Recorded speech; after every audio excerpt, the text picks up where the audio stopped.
Sweet. We're live. You can be heard. Hey, everyone that can hear me, I got a shiny Wingull. Yippee! Hell yeah!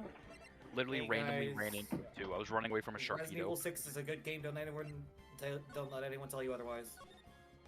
This is fun multiplayer. Hello, Gumshoe. I've been who waiting just here for told us- so long. Why haven't That's you why I moved? don't remember.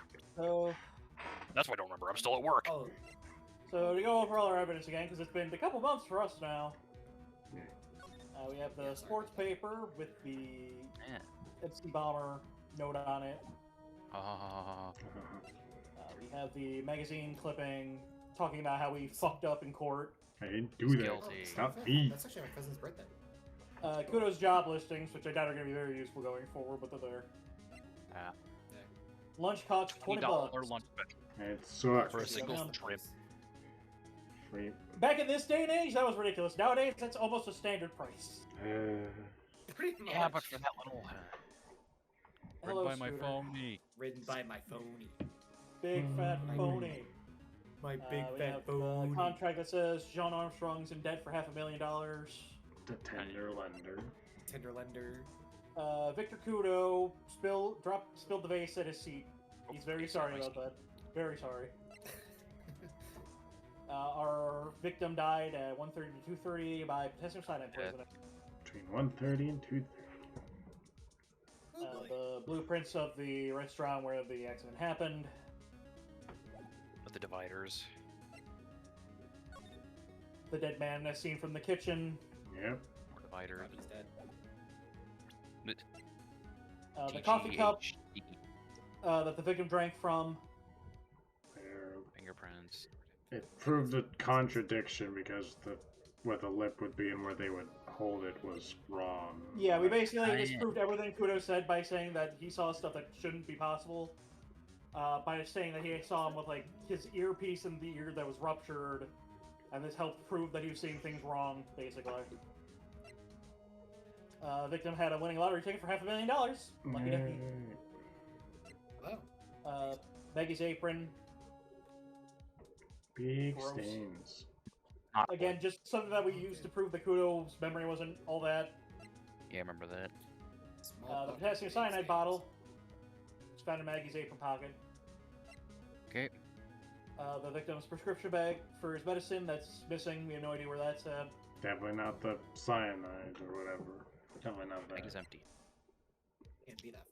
The flyer that advertises the lottery ticket show that happens for 10 minutes at 1:30 p.m. every day. Beep. MC Bomber, the computer virus that is currently destroying all the computer databases at the police precinct. Yeah. Okay. Repair bill fine to the Tiger for $15,000 for a car repair. Jesus. That is Hit for a Dabarini's. car, a At that car. point, you may as well just total the fucking thing out. Yeah. Our phony's fake badge. It Looks made it authentic. look authentic. Yeah. Some matches found at Tenderlender. Hmm. Okay, Just right. shows there's Arson. probably some connection there. Potential arson.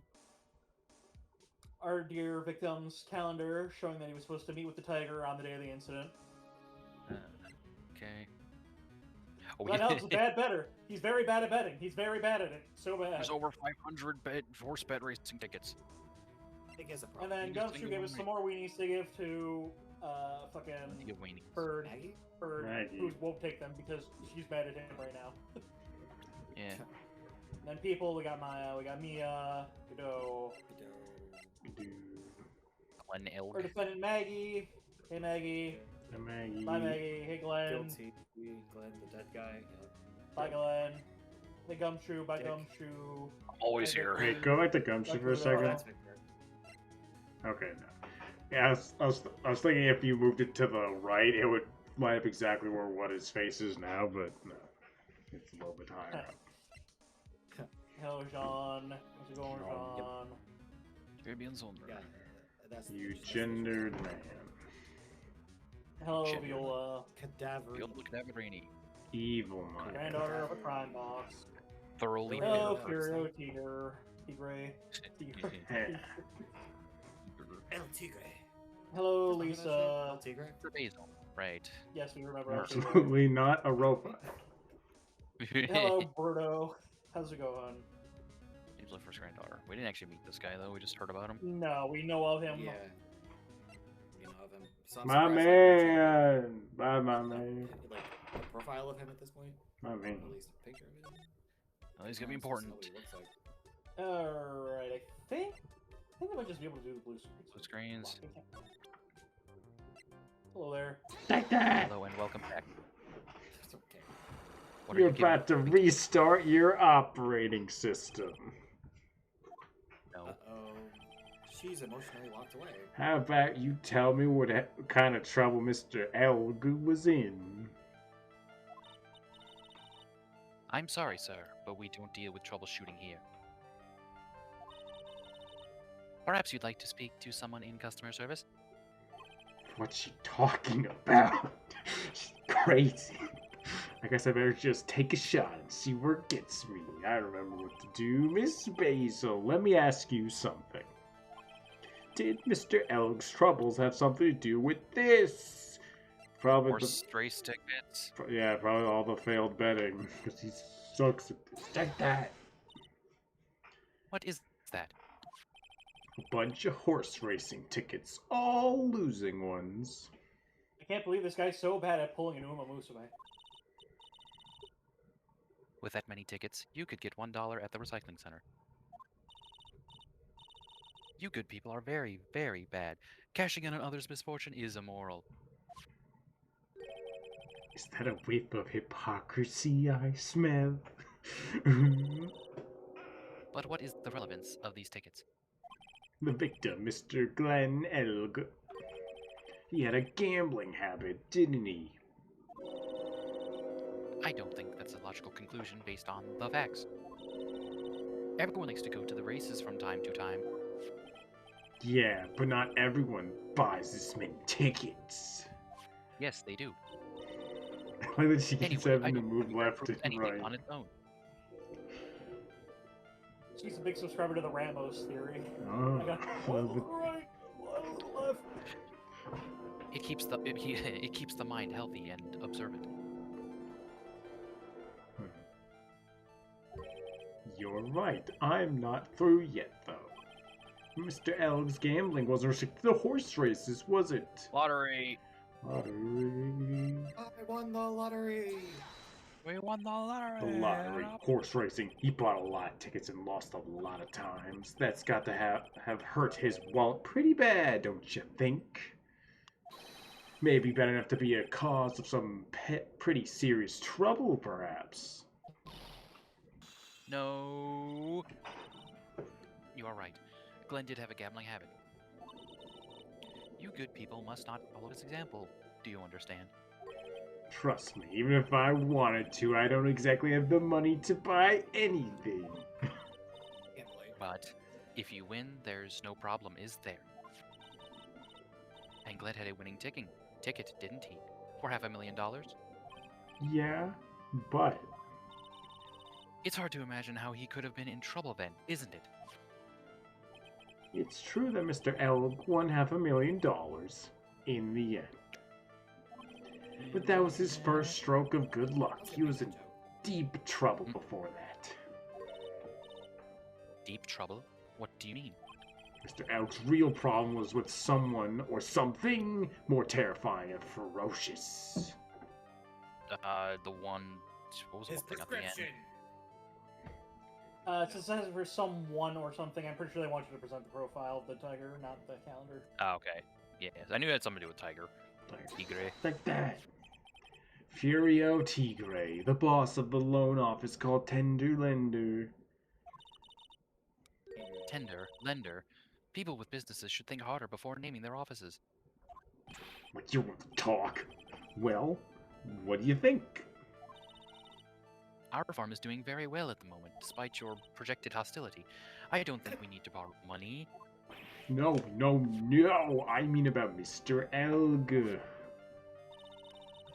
You think Glenn had something to do with this Furio Tigre? Yes. I'm sorry. I don't know of any connection between the two of them. really? Because I got proof Mr. Elg and Tigre knew each other.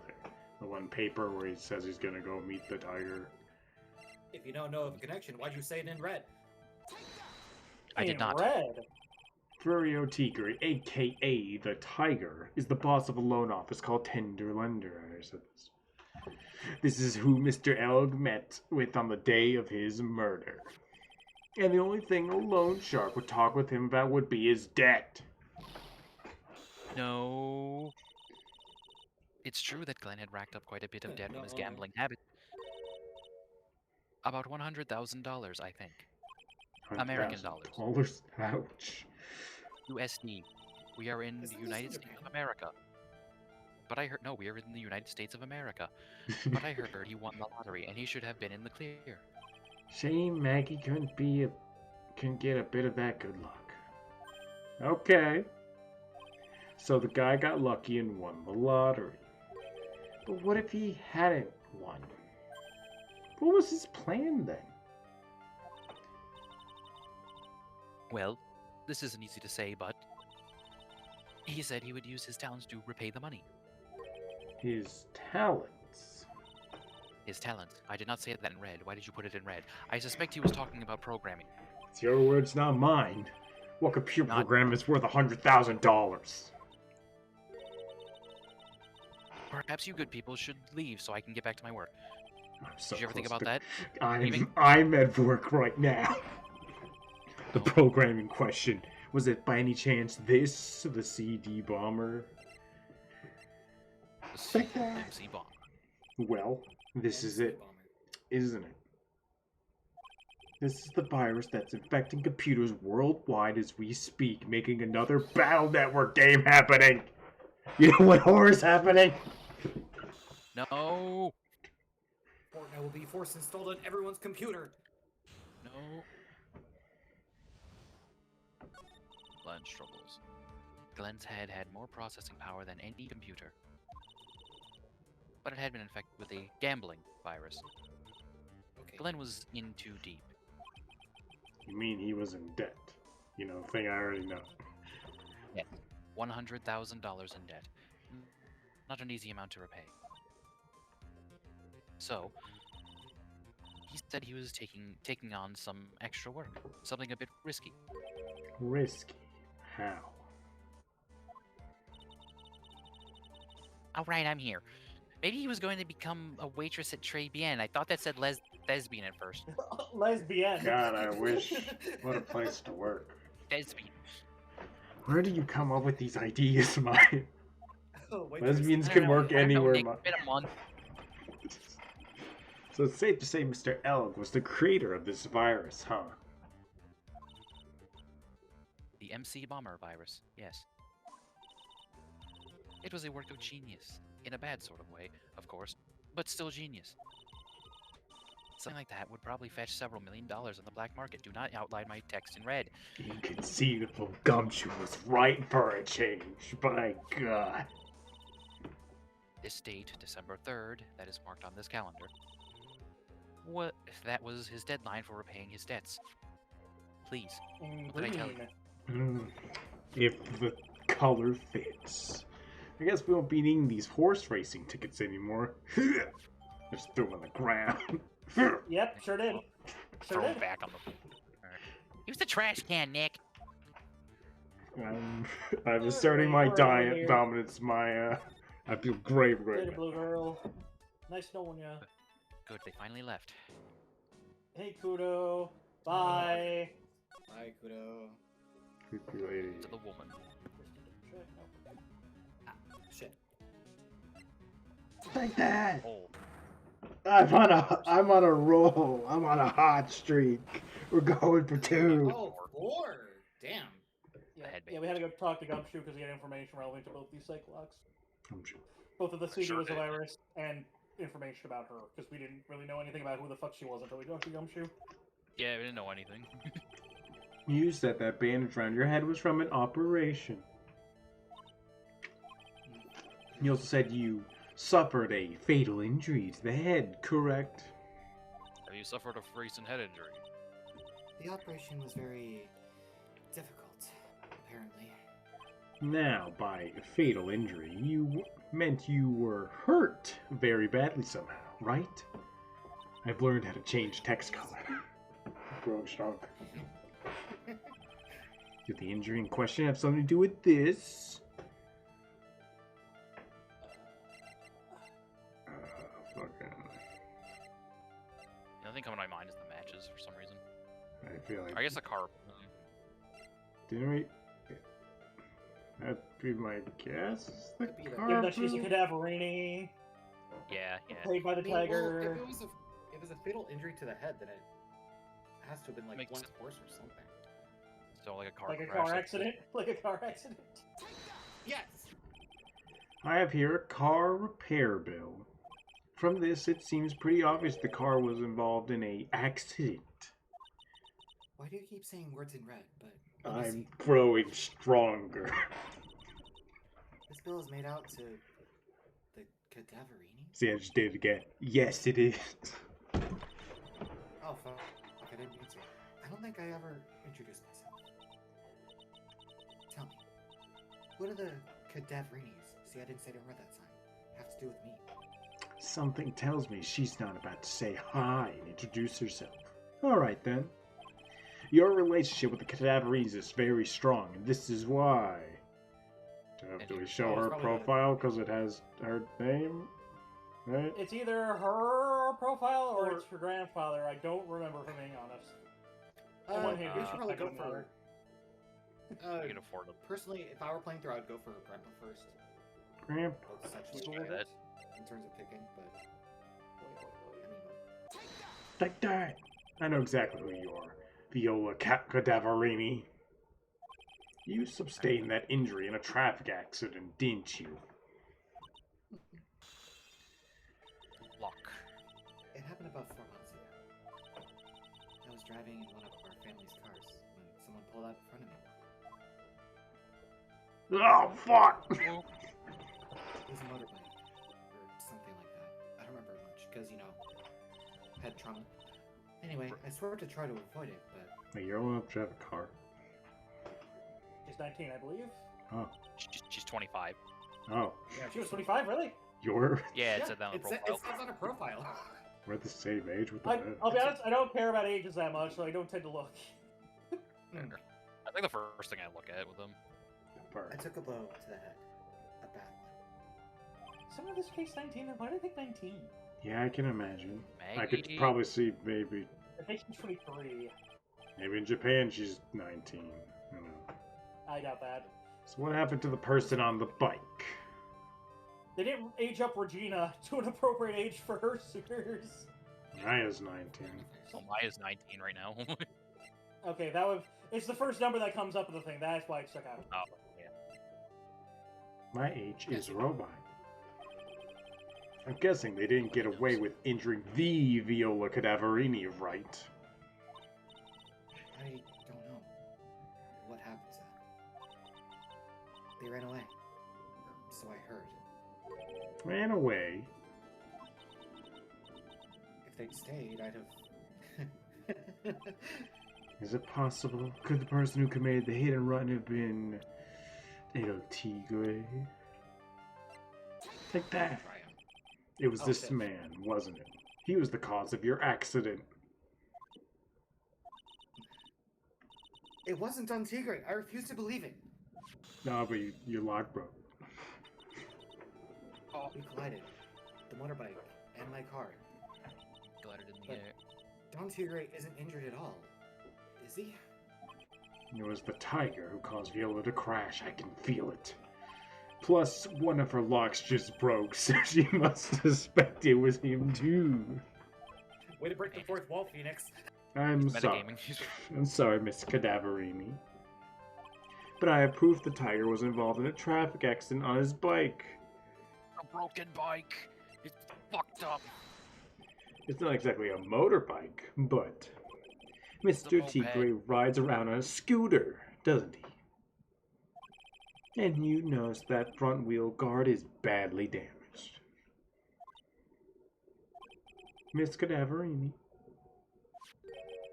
you know the truth, don't you?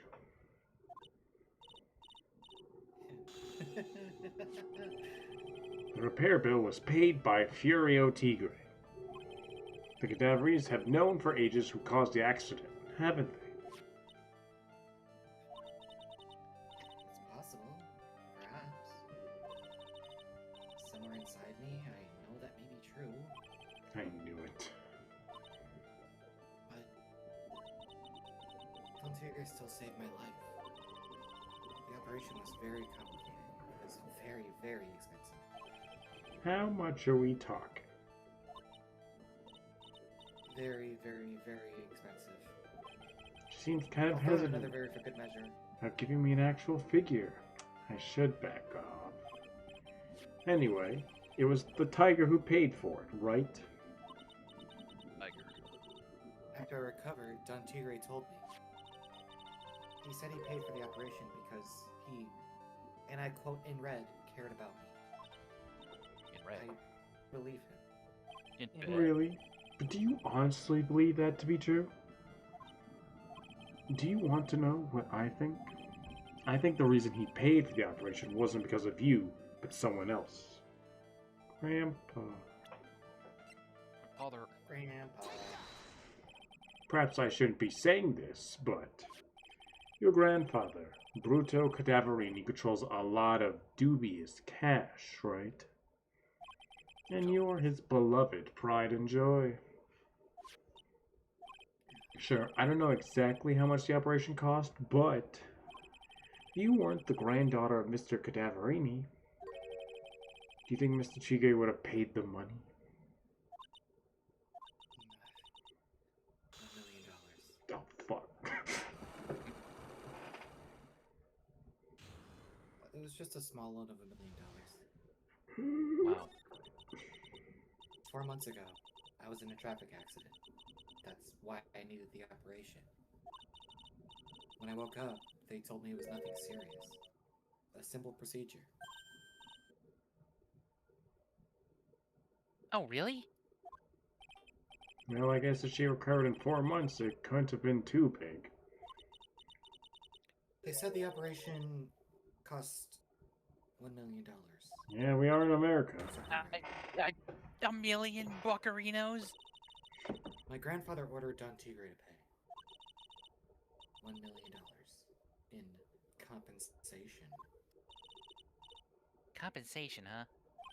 It's underworld lingo for paying money to settle a score.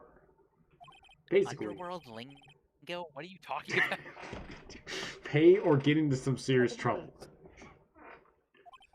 But $1 million bucks? This has to be related to our poisoning case somehow. If only a ticket for $500,000 could relate to this.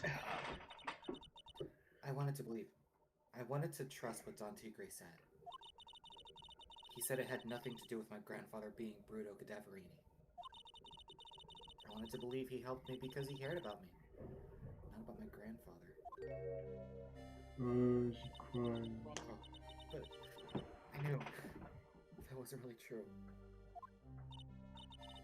Wowzers, I'm so sorry. What he did to get that money was evil. Huh.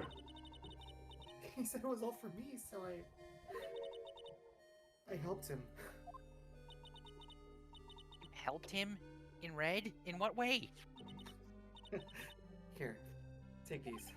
What are these? Medical papers? Bruto Cadaverini's granddaughter. He had to pay compensation. He was made an offer. He simply couldn't refuse. So now we're dealing with the mob. Yeah, I mean, $1 million bill for cranial surgery. payment was due last year. Wowzers, I feel so bad for Viola. It's inexcusable.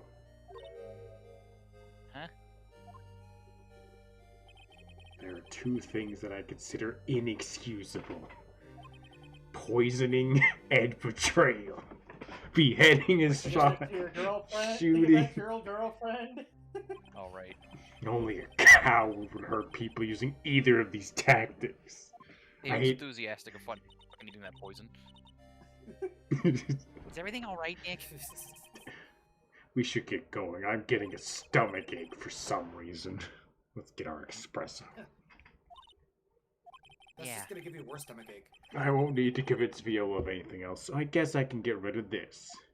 Throw it on the ground. In the trash. They're in the trash. Yeah, How's that's your voice fine. acting work, by the way? Thank you. Put on a pretty convincing Pretty good. performance with trying to cry. Oh, yeah, you got it. I actually almost cried. Dang. Wow. Hell yeah. Really into it. Anyway, cry again. Ready for this one? No.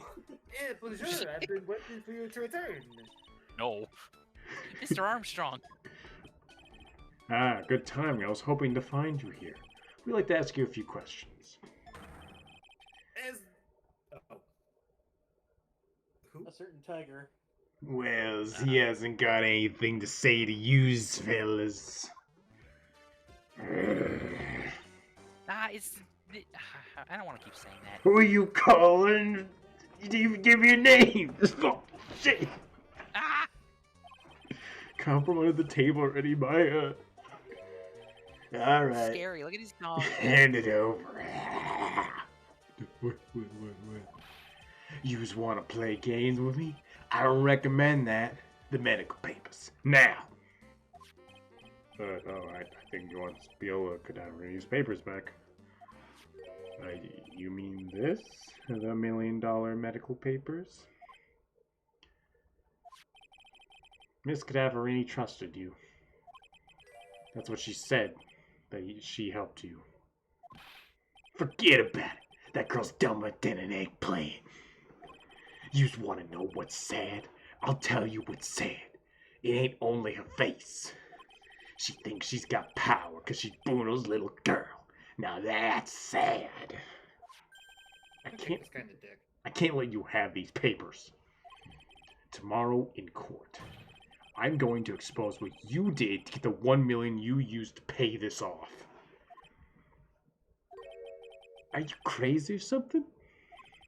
I don't care if you want to give it to me or not. There are two of us here. You got that? Two. No, there's actually four of us. You think he fucking counts? Oui. Mr. Armstrong? Forgive me. I cannot argue with him. Oh, he just fucking dipped. That really hurt. Is that you got? I thought psychics were supposed to resist fighting. I'll be taking those papers now. That was a sucker punch, you asshole. Exactly. It was. Armstrong, get the lighter. Wait. Don't take it too hard. Phoenix, right? That was... Why do I keep showing the evidence to the people that did it?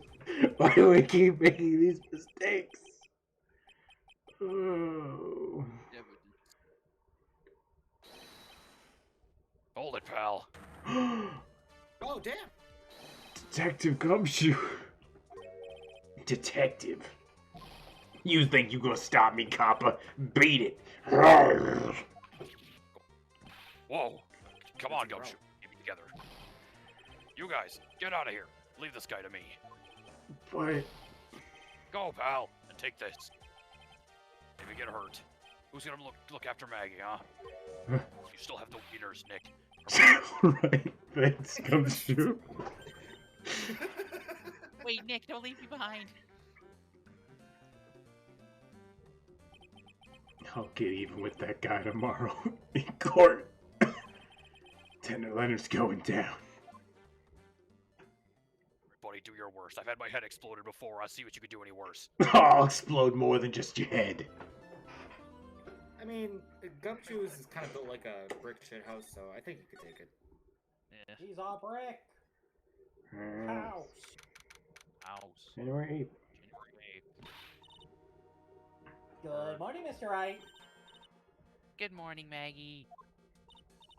So, what do you think is going to happen today, sir? Yesterday's session didn't go so well, and I'm a giant mystery. That's true. We still haven't solved a single part of it yet.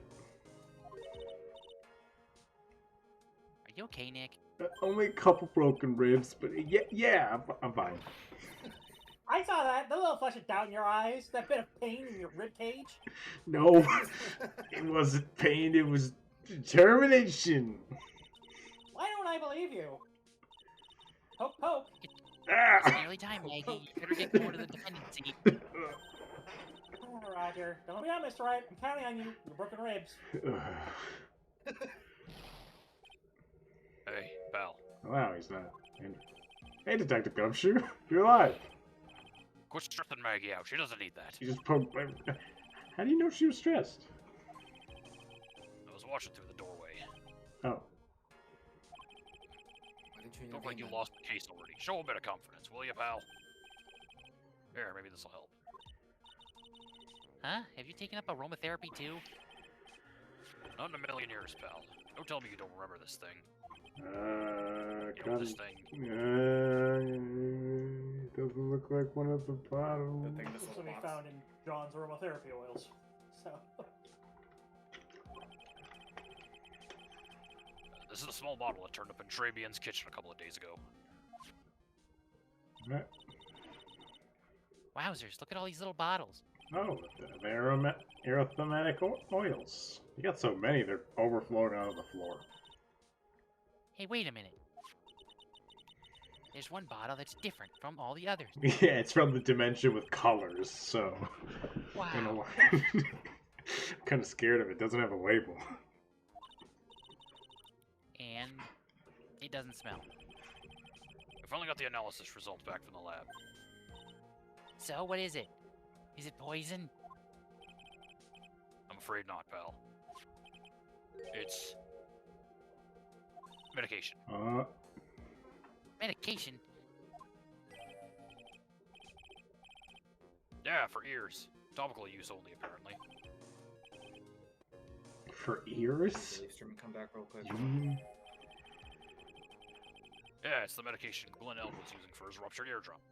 we will wait for the return of the David. I assume. Oh no, it was 2 clicks. I'm back. Oh, okay. What was Glenn Elm's ear medicine doing in the kitchen? What was he cooking? What about the unidentified fingerprints? Anything on that? Someone screwed up, so they only had time to analyze the contents of the bottle. Okay.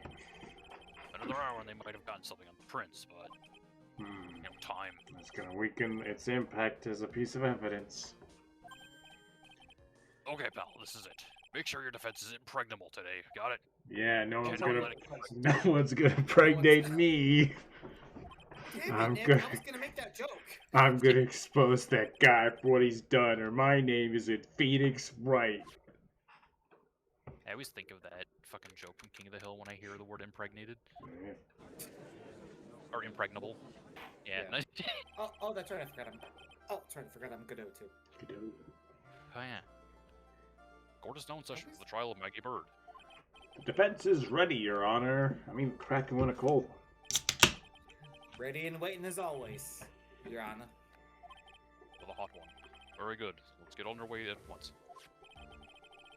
Yesterday, we heard the testimony of Mr. Victor Kudo. A bunch of nonsense. He claims to witness the defendant putting a powder in the victim's coffee. Oh, I'm just remember how ridiculous this all is. However, the witness's testimony was plagued with a number of problems. The mark on the rim of the cup shows that the victim drank it with his right hand. I say in red. But according to the old man's testimony, he picked it up with his left hand. In blue. Oh. Thank you, Mr. No, Godot. it's still in red.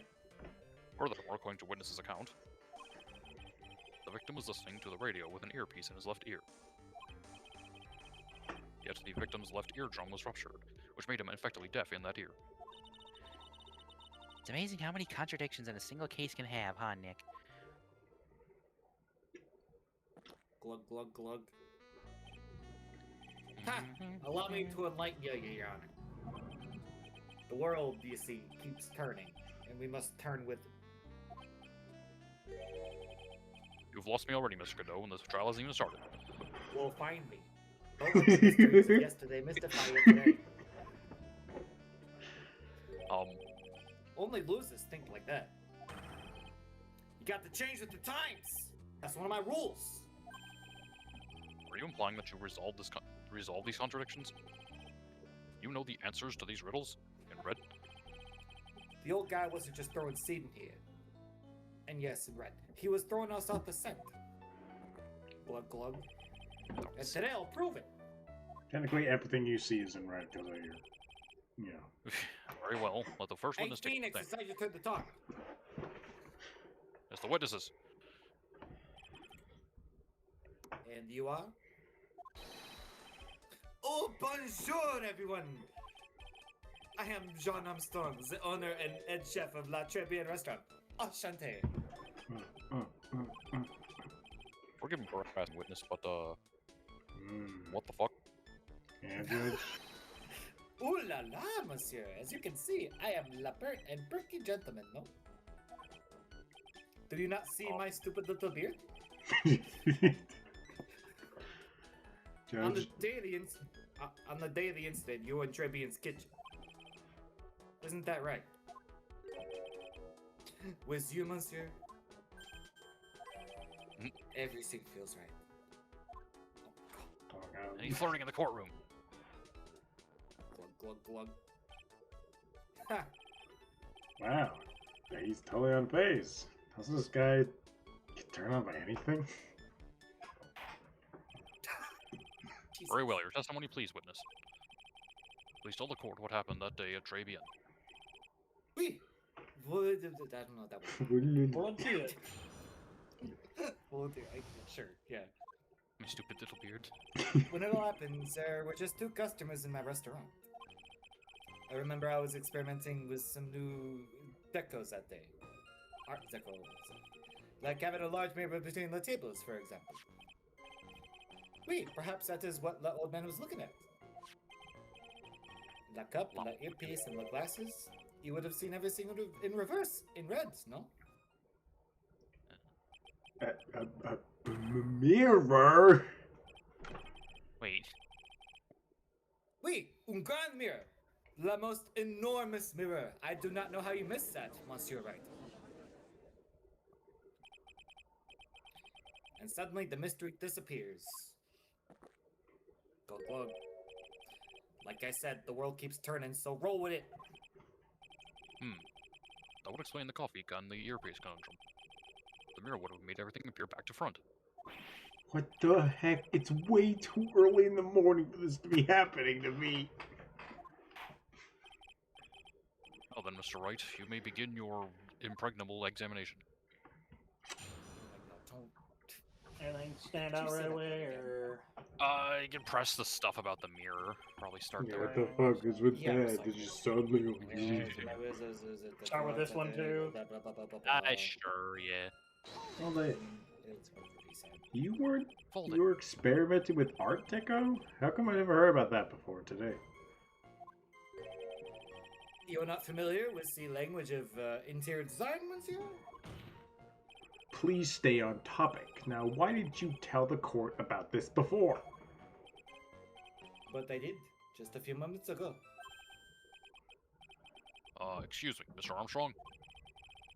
This deco you mentioned, are you referring to some sort of decoture? I think that's decoction. No. Art Deco is a style of design, Your Honor. He's talking about interior design, walls, ceilings, carpets, that kind of thing. Ah, yes, of course. That deco. You could have avoided the confusion by saying decor, but whatever. I was trying to achieve a more effeminate look for my restaurant. Sorry, I'm looking at decoction definition right now. Because I know it's a word, goddamn. That's fine. Yes, okay. A concentrated liquor resulting from heating or boiling a substance, especially a medicinal preparation made from a plant. Oh, right. That Right, is okay, I've heard completely that not before. right, but that's probably the It's joke. like, I know that's a real word. I was like, what the Real f- word. Decoction. Wait, a joke. I was planning the most bold remodeling of La Decor. Mirror. Large Having mirror. a large mirror. Yeah, I already said that. How big of a mirror are we talking about here? something about 4 meters wide and about 2 meters high. Let's see. 1 meter's about 1 yard. Holy glass in a frame, that's huge! I was intending to install it on the ceiling eventually. The ceiling? Was there a mirror on the ceiling? I didn't look up. No, but I decided to not go through with it in the end. What should I do? Should I ask him more about the mirror or not? Definitely ask him. Press me, Daddy. If you really had such a large mirror in the restaurant, someone would have noticed. But there's nothing about a mirror in Mr. Kudo or Maggie Bird's testimonies. But Ooh. you didn't ask, Trite. You'll have only yourself to blame for such sloppy work. Been to Brooklyn recently or something? What? I don't know. I'm still trying to decide on a voice for this guy, alright? That's fair. A mirror was delivered to Tribune the day before the incident. Really? Honestly, the Brooklyn accent kind of brings it more in line when Dan voiced him. That's fair. Yeah, but I think that's what I'm trying to do, Dan actually. inspired. As Mr. Armstrong testified, he was carrying out some design changes. And as it turned out, he didn't actually use the mirror in the end. This just doesn't add up. Even if a mirror was delivered to Tribune, it doesn't prove that it was in the restaurant on the day of the crime. In red, Trite, in red. But if you want to doubt someone, Trite, look in the mirror. Yeah, I know it's in red. I made it in red. I can do that. I'm sure the person looking back at you will be dubious enough. So the witness yesterday had seen the victim reflected in a mirror.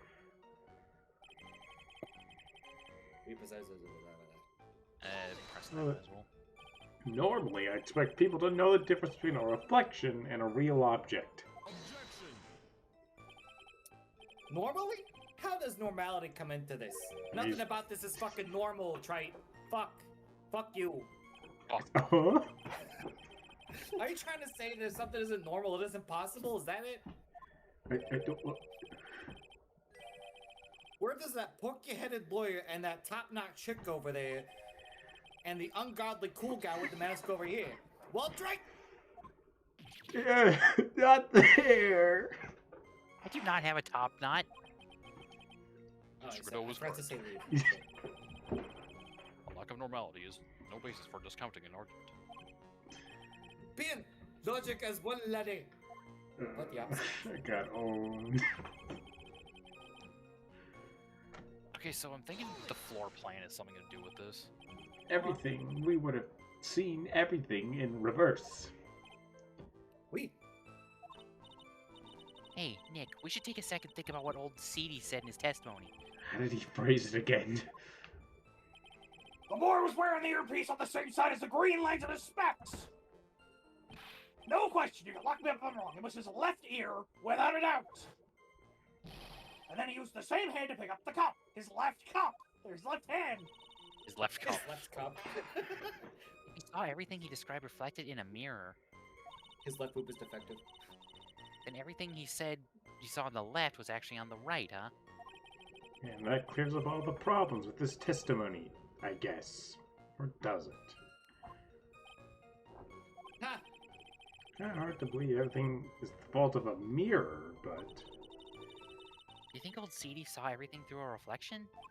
If he did, it would explain all the contradictions in his testimony. But that just makes the situation worse for Maggie. There's gotta be something in that old man's testimony. We just gotta dig deeper.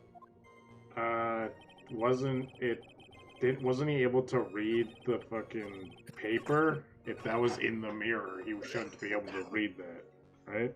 He was trying to, he didn't say he actually could. Fuck. Like, I'm straining my ears and straining my eyes. And Fidget was just fidgeting, I couldn't see nothing. Well, he's Trying to just think a where the stubborn mirror. man. Trying to think where the mirror would even be according to the floor plan. Let's look at the Because it floor feels like it might plan. be They big. might mention it in the first one if we press that, so let me press that real quick. I know at some point he says how he would have put it out. And who were the two customers exactly? My, of course. The young man who died. And the other, not so young man. Young man.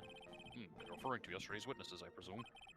What about the other man See, Maggie said I she mean, we- saw on the table? See, Something tells me Mr. Armstrong isn't planning to disclose his existence.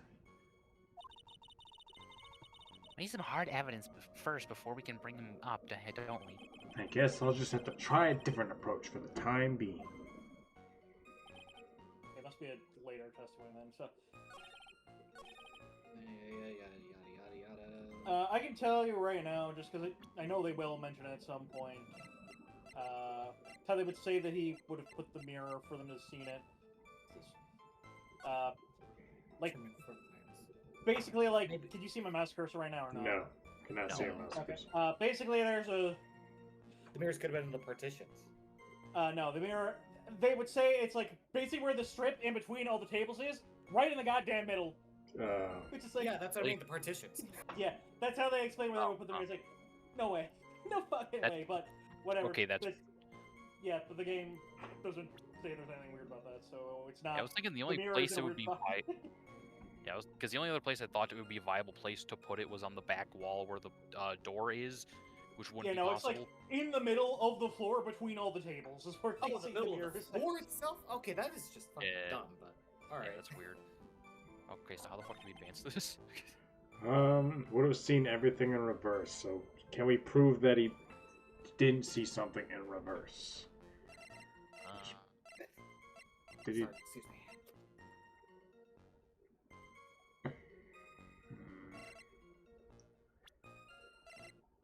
That wouldn't lie. Wait, Because yes, he's got that. well, that's his real thing. He saw. Sorry. He says it's on his left, and it's like, oh, it would have been his right then, but no, it is over his left. Well, this is how he found him, right? Yep, this is how he was found. And they would use this profile or some evidence about his eyepiece. Correction! The coffee cup, the earpiece, the hummed.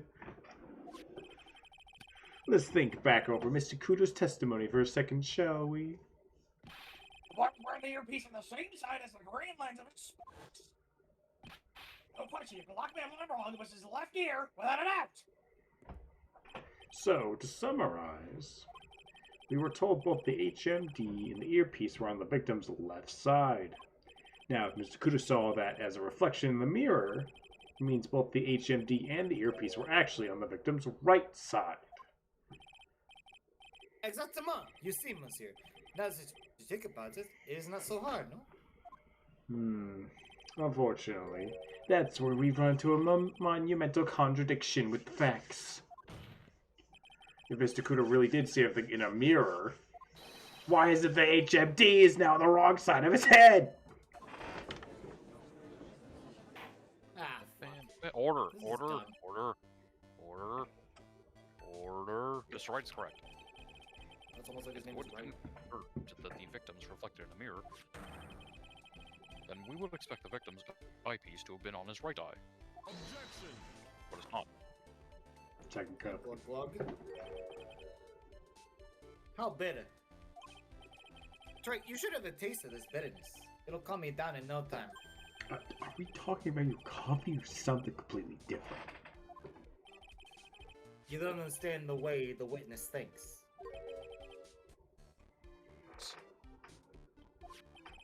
You remember this, I presume?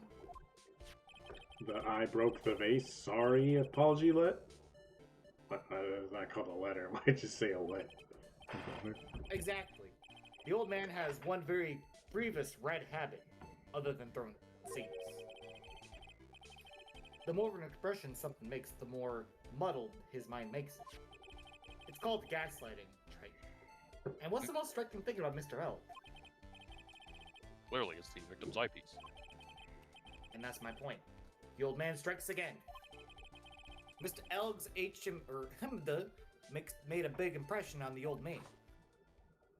Glug, glug, glug. I saw the earpiece and those newfangled spectacles he was wearing. Oh yes, they were both on his left ear. Do you hear? His left ear. Ha! Well, Trite. Get that, liberal. That's the worst but best impression of Kudo ever. Mostly because he didn't try at all. I didn't. I'm sorry. They usually say this is some bullshit, but to be fair, we got him thrown out of court for not being a reliable witness, so I think it's fair that he can throw Yeah. that back at us. Wowzers, I really thought he was old seedy for a minute there. Godot's good. So Right. good. We must have a voice modulator. Impersonator. I must agree that yesterday's witness was irresponsibly rash in most of his testimony. Bad luck, Nick. Looks like the boil of the contradiction you found is just a rash. We're talking about his Yeah. nose. A mirror can't be beaten by a handful of seeds, nor can it lie. So, what exactly was the old man looking at? Fill us in, Mr. Armstrong. Go on, tell the court. Well, he is. Literally. He is. Oui, I can explain. Please, if you will look at the plans of the restaurant. No plan. The mirror. Okay, now here's where they're gonna show you in detail where they put the fucking mirror. Very cool. Alors, is everyone sitting comfortably? Don't even bother sitting down, because you're just gonna shit yourself when you hit this. Okay, I'm glad it wasn't the only thing of it. It was in the middle of the restaurant, dividing the two halves. There's only Oh, one like seat that? from What the which fuck? you could have seen Yeah. the image of the victim. That was the seat, the table next to the victims. That was where the old man was sitting. After that terrible incident occurred, I moved the mirror so it was not in the way. But naturally, I did not touch anything else. I see no problems with this explanation we have just heard. Other than the fact that it's a stupid place to put a mirror. From the Yeah, table no next to the victims, Mr. Kudos could have seen the victim in the mirror. That's so stupid. What naughty little coquette I am, confusing all the men like this. Don't worry about it. Glug glug. We can keep up except for the guy breaking out in a cold sweat over there again. How does he know my sweat's cold? I hate that guy. Look, Nick is getting sweaty again. You said you didn't touch anything else apart from the mirror. Are you quite sure about that? Volunteers, of course! Very well. Mr. Wright, your cross-examination, if you please. Yes, your man. The mirror. Do we have any evidence that support that Kudo was in a different seat, or am I just misremembering that? I don't think we do, but like... Is it in the crime The photo? mirror? I don't know, Wait. but the mirror does make sense, as stupid as it is. I need to occur The only thing that doesn't make sense is why the mirror is put where it was. Sorry. What about the photo of the screen taken said from near the kitchen? Yeah, because the vase isn't feel- broken there. He broke the vase, so he wouldn't be sitting there. Oh, Oh, wow, good point. yeah. Which That's would what prove was- that if he did was- see all this stuff, he would be in a different seat and thus couldn't see because of the mirror. Yeah. Correction. Direction. This piece of evidence contradicts with the testimony you have heard, Your Honor. Crime photo. Yes, this photograph clearly shows something that theoretically should not exist. Red text. Maybe save that at the very end. There's no red What text on do this you mean will. by that, Mr. Wright? There's no red text. Should not exist. Sounds like you're describing yourself, Trite. Well, that was just mean. Now, the defense would please clarify its statement. What is something that should not exist in That this left photo? vase. Like that. This whole vase. I think it's pretty obvious that what should not be in this picture. The vase? What possible connection does that have to with the witness's testimony? Witness, Your Honor. I'm telling you, there should have been no vase in this table. Because it's very clear it contradicts with this piece of evidence that I broke the vase. Apology. I saw There's the one sign. thing that was clearly demonstrated by yesterday's testimony. Mr. Kudo broke the vase that was on the table where he was sitting. And yet the court can see the unbroken vase on the table next to the victim. Why? Because Mr. Kudo was not, in fact, sitting at the table. He was next to the victim at all. Don't be an idiot, Trike. That's impossible. That's he's the only one Kudo could have seen the victim's reflection from. Exactly.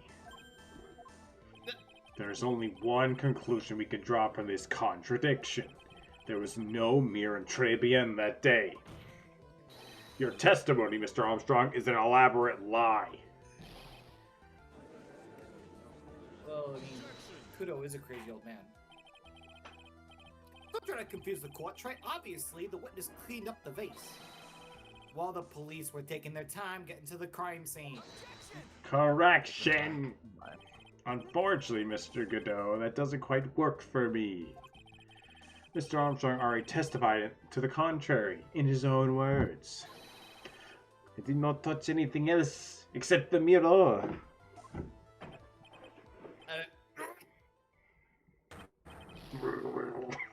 Just gonna drink coffee and be mad. Well, witness, what do you have to say for yourself? Are you going to drink coffee and be mad too? I was right. Hmm? There's no mirror in Does the baby want restaurant. a bottle? Dirt bottle? Shut the fuck up. In light of this revelation, return back to the original problem. Why did the victim have an earpiece in an ear in which she couldn't hear? You only get one shot in life. There's no turning back. If you want to claim that the mirror wasn't there, Trike, then this problem is all yours. How do you explain what the old man saw? I can And answer don't tell me this. he's crazy. Ben, if you're much closer to the truth, I can feel it. Are you going to be okay?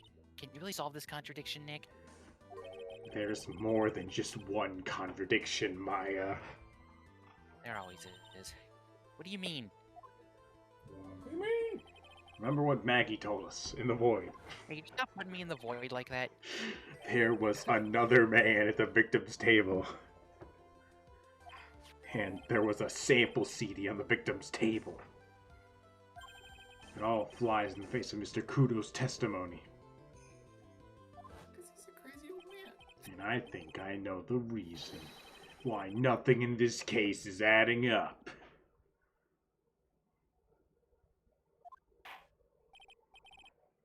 Well, Mr. Wright, let's hear your answer. Yes, Your Honor. Make it good.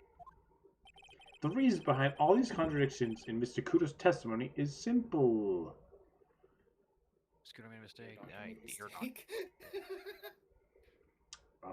We have things to show that he was actually ruptured in his ear, right? So the victim being a phony shouldn't Yes. be it. Yeah, so Yeah. it's definitely not the middle one. I assume it's Mr. Kudo made a mistake. Unless As we long as have, he's- unless we have Yeah, like, evidence that's of the the- medicine that, or the profile pic that said his other ear was ruptured, but I don't think Unless, that's true. you know, I mean, The evidence we I mean, have there's- specifically lists the left eardrum is ruptured. And Yeah. Kudo made the mistake. so unless the game wanted to pull a bullshit plot twist in the fact that the victim isn't actually dead, then yeah, it's definitely, yeah. That. Clearly, Mr. Kudo made a mistake. Mr. Trite, you're the one who brought up all these contradictions. And it If you're trying to tell us the old man just made a mistake, we could wrap this up right now with a guilty verdict. How about it, Mr. Wright? Should I declare your client guilty? Come on. That's the best you can come up with, Nick. okay, that wasn't right. But I'm sorry, I thought I was cooking. Mr. Wright, I said make it good this time. Think carefully. Nah, you'll give me 2 more chances. Do it. Come on. 3 more chances, actually. Okay, then the victim was a phony, I guess. Oh my god! You're not serious. The case is riddled with contradictions. Yet there is one very simple answer that clears them all up. Is that The incident... Oh, wait, I think I get where this... Oh, I think I know where this is going now. Oh, I think I know where this is going now. Okay. The incident Mr. Kudo witnessed and the incident the victim experienced were 2 completely different events. What?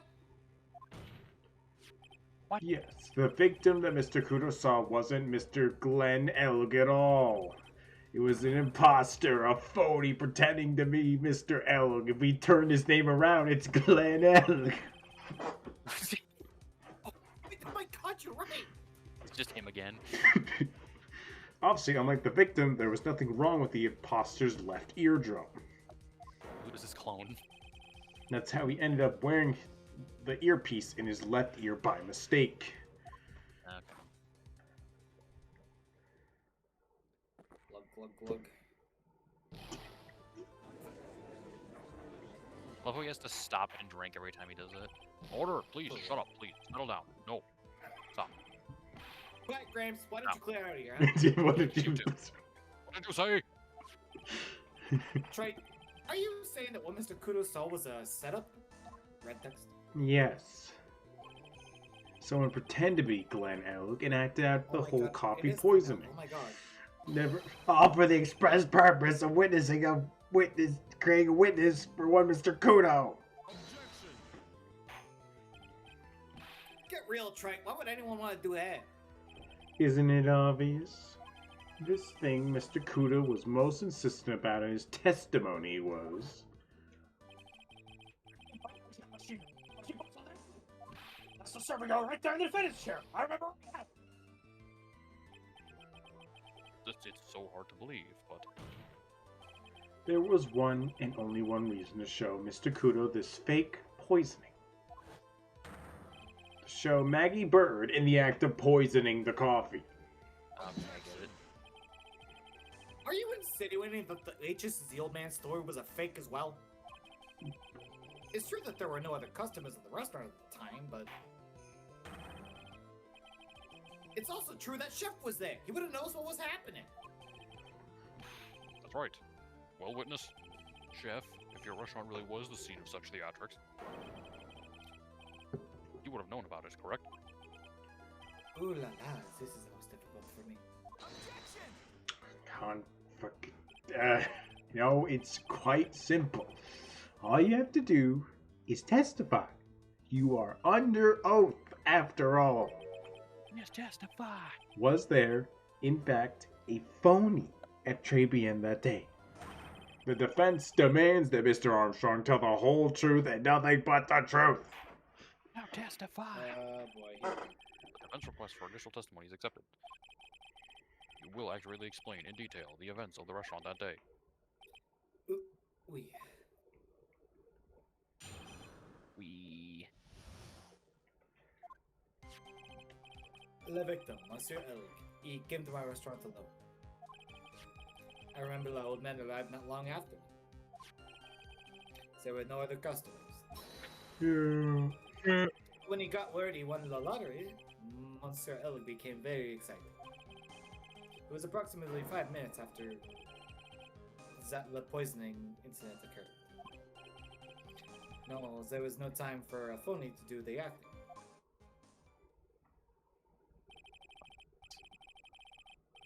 Just so we're clear, there were no mirror in the restaurant after at off. Je vous demande pardon, forgive me, Your Honor. Shit, I lied because I wanted this mess to be cleared up quickly. Condemned in court. Oh yeah, that's perjury. What you have done is commit perjury, Mr. Armstrong. I will decide now how to punish you later. We. For now, we will hear your cross-examination, Mr. Wright, if you please. He took that perjury charge a bit too well. I'm guessing he'll be in more serious trouble after this cross-examination. Ooh. Oh my god, what the? I forgot how ridiculous this thing's get. Okay, give me 1 second. I will be right back. Okay, Wait 1 second. Yeah, for sure, dude. my immediate theory is already wrong.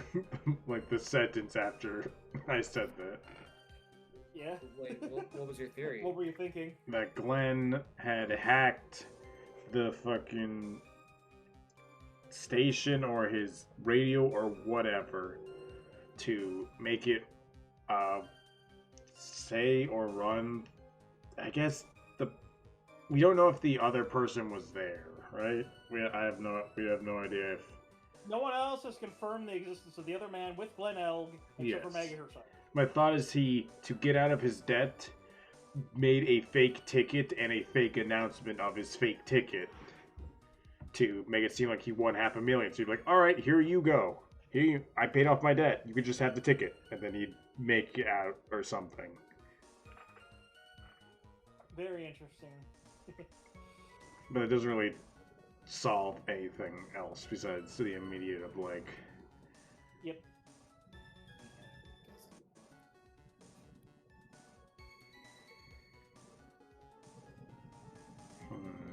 what else? Yeah, honestly, I don't have any theories. I'm just wondering how this all happened. Because obviously the reason no one saw him is because he threatened them.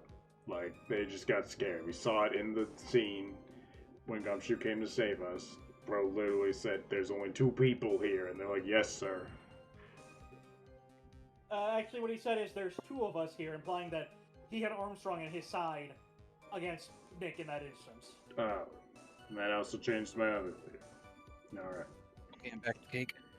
Welcome back with Cake. Probably murder waves if I really had to guess. They're really... Not Yay, again. let's go murder waves.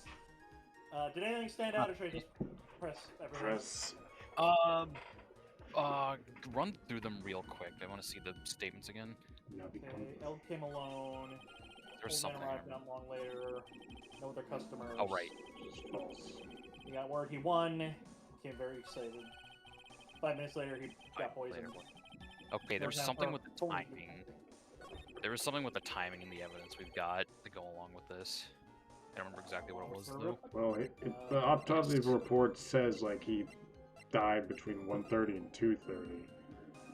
Okay, that's a large thing. Which is a much bigger time. That's a very large representative. I don't think there's anything else here for that. The only other time thing is the radio. Oh, wait a minute. It happens hold on, at 1:30. 1:30. What did 1:30? What was the other thing then? It was 1:30 and 2:30? Between 1:30 and 2:30. Okay. I mean, so at least So, press about stuff involving time. Yeah, start with that. Yeah. Hold it. Because in theory, there's definitely time in there for something to have happened. Did you see him? No, I was in the kitchen, but I heard it. I remember him shouting, "Yes, $500,000 bucks!" Presumably, the defendant heard that too, then, correct? Maggie. She looked like a poor little frightened dove. And what about Mr. Kuda? The little man choked on some bird seeds that got stuck in his throat. I wouldn't worry about him. Seems we now have yet another incident on our hands. 5 minutes away. And what were you doing at that point?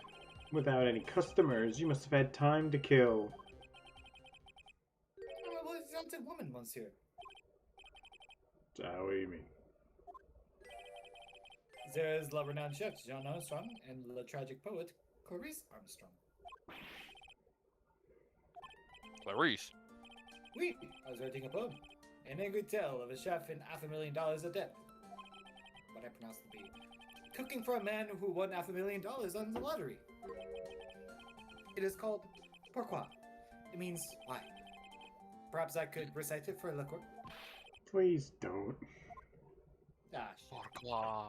Okay, that was Oh, okay. time for the acting. Are you sure about that? You mean you contacted the police as soon as the incident occurred? I asked the old man to call from the payphone. By an argument, right? The purpose of this phony victim's performance was so the old man could see. In other words, once the incident occurred, this opportunity would completely disappear. Indeed. Bien. It seems the shadow has been lifted. N'est-ce pas? I guess Mr. Armstrong is connected to this case, huh? Absolutely. Someone was impersonating Mr. Elg, and I refuse to believe he was oblivious. He was there the whole time, after all. But if you're right, wouldn't Maggie have noticed too? She fell unconscious when the incident occurred, remember? Ah, you mean that's when the phony stages act? We'll know for sure once I find a hole in this testimony. What was the poison, the last evidence we got was the details of that. That's ear medicine. Okay. Oh, never that's mind. I guess press the rest of the stuff we haven't There are yet. no other customers. He was alone at his table as well. Oui. I saw him from the kitchen. Yet the defendant, Miss Bird, remembers it differently. She swears there was another man at the victim's table. Ha! Unfortunately for you, Trite. Yesterday's witness also testified that the victim was alone. You know, seeing you squirm like that reminds me of a certain coffee's bittersweet bite. What kind of coffee has he been drinking? It's Maxwell not coffee. House, baby. It's love. It's love that's bittersweet. Hearing last year that makes her seem wise all No, of a it's sudden. Maxwell House. Best part of waking up. By old man, you mean Victor Kudo, correct? Wait, even comes often for my special coffee. I drink your coffee once, Mr. Armstrong. It's special, I'll give you that. It's worth a sip just for the experience. But it sucks! Oh, you make me so happy, monsieur. You're most welcome anytime. I said it was worth one sip, nothing more. Damn. So old Mr. Kudo arrived at the restaurant around the same time as the victim. Maybe I should ask about his arrival in more detail. How many minutes after? Well, That might be So worth it. time- That might or be what- worth it. Oh, yeah. I have curiosity about what time was it when Mr. Kudo arrived? Oh, no. I No. can't remember, monsieur. Yeah? Of course I can. I believe we were told by a witness yesterday. If you remember. In case you don't remember. It's been a few months. The crime was reported at 2:25 p.m. by a kind of scary old man, sir. Does that perhaps jog your memory, witness? Wait, shit. Sorry. I did close the problem. The incident happened about 20 minutes after you arrived. So the victim must have arrived between 2 p.m. and 2:10 p.m., no? Just after 2, huh? Thank you for your help, for jogging my memory, monsieur. You are wonderful! Ha ha ha ha ha. I cannot sit here all the time now doing nothing now, can I? Time will be added to the witness's testimony. Alright, now we can fuck him up. We must indulge. Everything I do for you. Everything I do. Merci bien. That's French, isn't it? Oh, oh! At least one person's in a good mood. He's even humming a song to himself. I don't like this. Not long after him at 2 p.m. That's Pretzel. definitely after we heard about the fucking thing there. Well, okay, but we know. I'm afraid I finally got you, Mr. Armstrong. Oh, the shit. What? What do you mean? At the time in question, the victim was listening to the radio with his earpiece. The show he was listening to was Millionaire Radio. Each week, they announced the winning numbers of the $500,000 lottery ticket. Wait, that must be the show Monog was listening to. I can't see any problem with this testimony, Mr. Wright. Can you see what's wrong with this testimony? I wonder. Okay, Door the Explorer. Huh? You say the victim arrived at your restaurant after 2 p.m., correct? Oui, I'm sure of it. I remember it perfectly now. I know it was that time, because I had just finished serving the lunch menu. Get to the point, Trite, if you have one. That show is broadcast live at 1:30 p.m. And it claims to be the most thrilling 10 minutes of your life. It's on the air at 1:30? Now, supposedly, the victim made some noise when it announced that he had won. Yeah. And yet, I don't believe his cry of joy could have occurred after 2 p.m. Because the show had already finished more than 30 minutes earlier at that point. No! This victim we've been told about has done nothing but the impossible. Listening to the radio with a ruptured eardrum. Catching a show that was already over. There's only one conclusion you could draw from these facts. The victim was an imposter, acting out the poisoning 30 minutes after the real murder. What the fuck? Wow.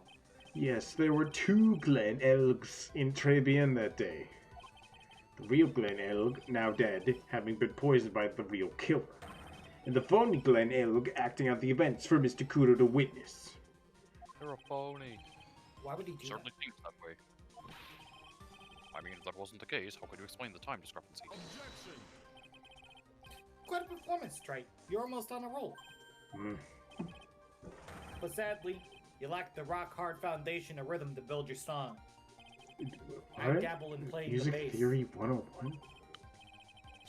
Let's recap. According to your imaginative theory, it's just now after 2 p.m. The phony elk is performing a play for the benefit of Mr. Kudo. How do you explain then where the real Glen Elk is? I don't believe I have to spell this out for the court. However, at the time, the real Glen Elk was already dead. That's certainly the obvious conclusion. Thank you, Trey. That's exactly what I was hoping you would say. What? Now, I presume you can prove this theory of yours. Can you explain where the missing corpse went to? The missing corpse? Yes. In red text, no less. According to the old man's testimony, there's only one other customer there. If the customer was the phony Glen Elg, then where did the killer of the body hide the real victim? Ah. The prosecution has a valid point, Mr. Wright. Again, if your theory is to stand up to the examination by the court, you must provide us with proof by answering the prosecution's question. Where did the killer hide the body? Yes, Your Honor. No conjecture, Trey. Let's hear some facts for once. Conjecture. Show the court a piece of evidence that proves where the body was hidden. Evidence? What's with the intense pressure in here all of a sudden? The void. Because I'm good at Go my back to fucking void. job. I think I had him with that contradiction. But he's turned it all around and backed me into a corner instead. Well, Mr. Wright, the court will now hear the defense's theory and evidence. First, where was the body of the real Mr. L concealed? Most likely inside, right? Inside trivia. Maybe? It would have been too dangerous to take the body outside. It hid wood. It Bad game. It would. Just say twid. It would. Twid have been. Obviously, the body must have been hidden somewhere inside JBN. First. But where could a body have been hidden inside a restaurant? Perhaps you would care to show the court on these plans, Mr. Wright. Yes, Your Honor. Exact So the location. body's just like rotting somewhere on this map. Alright. I feel like the kitchen would make the most sense. Yeah, probably somewhere in the kitchen. Because I don't know where else it would be. Body was hidden here. I see. Nice supposition. But the real question is, can you back it up? No more health. Where's the evidence? Where's the evidence that the bot proved the What do we have for this? Is it his medicine? Cause it was in the kitchen? I mean, that could be it, but why would Yeah. he need it if he's already dead? Mr. Armstrong, do you recognize this bottle? well, it was his. It No, would have no. I have never seen that ugly bottle before in my life. I only use the very best bottles, monsieur. The highest quality, only for me. Where was this bottle found, Mr. Wright? Interestingly enough, Your Honor, it was found in the kitchen of JBN. Quoi? But I only ever use these bottles for my aromatherapy oils. But this bottle doesn't contain aromatherapy oil, Mr. Armstrong. No, it contains a medication. What kind of medication? I'm sure everyone remembers, don't they? Mr. Elg visited otolaryngological. Otolaryngological. Otolaryngological. That Ear extra- clinic. That O after that O after the G before the L is terrible. Ear clinic. It's an ear clinic. It was clearly, given but medication that day. You can't be serious. The defense has the contents of the bottle analyzed, and I have the lab results here. The contents of the bottle match the prescription that was given to Mr. Elg. Glenn Elg's murderer hid the body in the restaurant kitchen, at which point this bottle fell out of the victim's pocket. Mr. Armstrong, when the incident occurred, didn't you say you were in the kitchen? Mon Dieu. Yes, you know what I'm about to say. It was you who hid the body. Oh dear. You did a fine job pretending to defend my client, Maggie Bird, however. You're setting her up to take the fall behind the poor girl's back. No. Order. Stop it. This is an extraordinary development. Stop it. Witness, did you murder Mr. Glenn Elg? Never. I could not do such a horrible thing. Huh? No. What? No. Mr. Godot, The bitterness.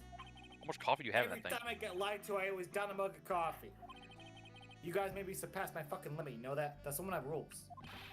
You have the slightest idea how many cups you've had by now? Then I like to do the same to the person who lied to me. I like to take them down with my empty cup. I'm about to beat the shit out of you with a cup of coffee, Mr. Right. Listen up, chef. How about a brand new flavor in your ear, my H-deficient friend? What? H. J-Boot, the man, pardon! Please, you must hear me out! Not because he doesn't say It is a the trick! right. Listen to me! Por favor! Isn't that Spanish? Yo hablo español, Mr. Armstrong, and por favor is Spanish. Oh, he's speaking. Oh shit. I'm only going to ask you once.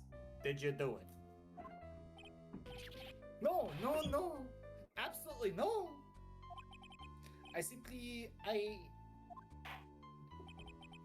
Let's hear it. You got one shot. Right, Gramps? One opportunity. Witness, the court will permit you a chance to make one final statement. If you lie under oath again, Mr. Godot's coffee mug awaits you Dude. in hell. I don't like all this physical It- threats of it violence to is the gendered man. I got a bad feeling about this. Very well. Begin your final testimony, Mr. Armstrong. No pressure. I can't believe I called it with the fucking C. My god. It is true. See, I hid the body in the kitchen. The man forced me to do it. I had no choice. I had to go along with him because there was a reason why I could not refuse. But I did not kill him, I swear! You must believe me! Oh man. you were forced? By who?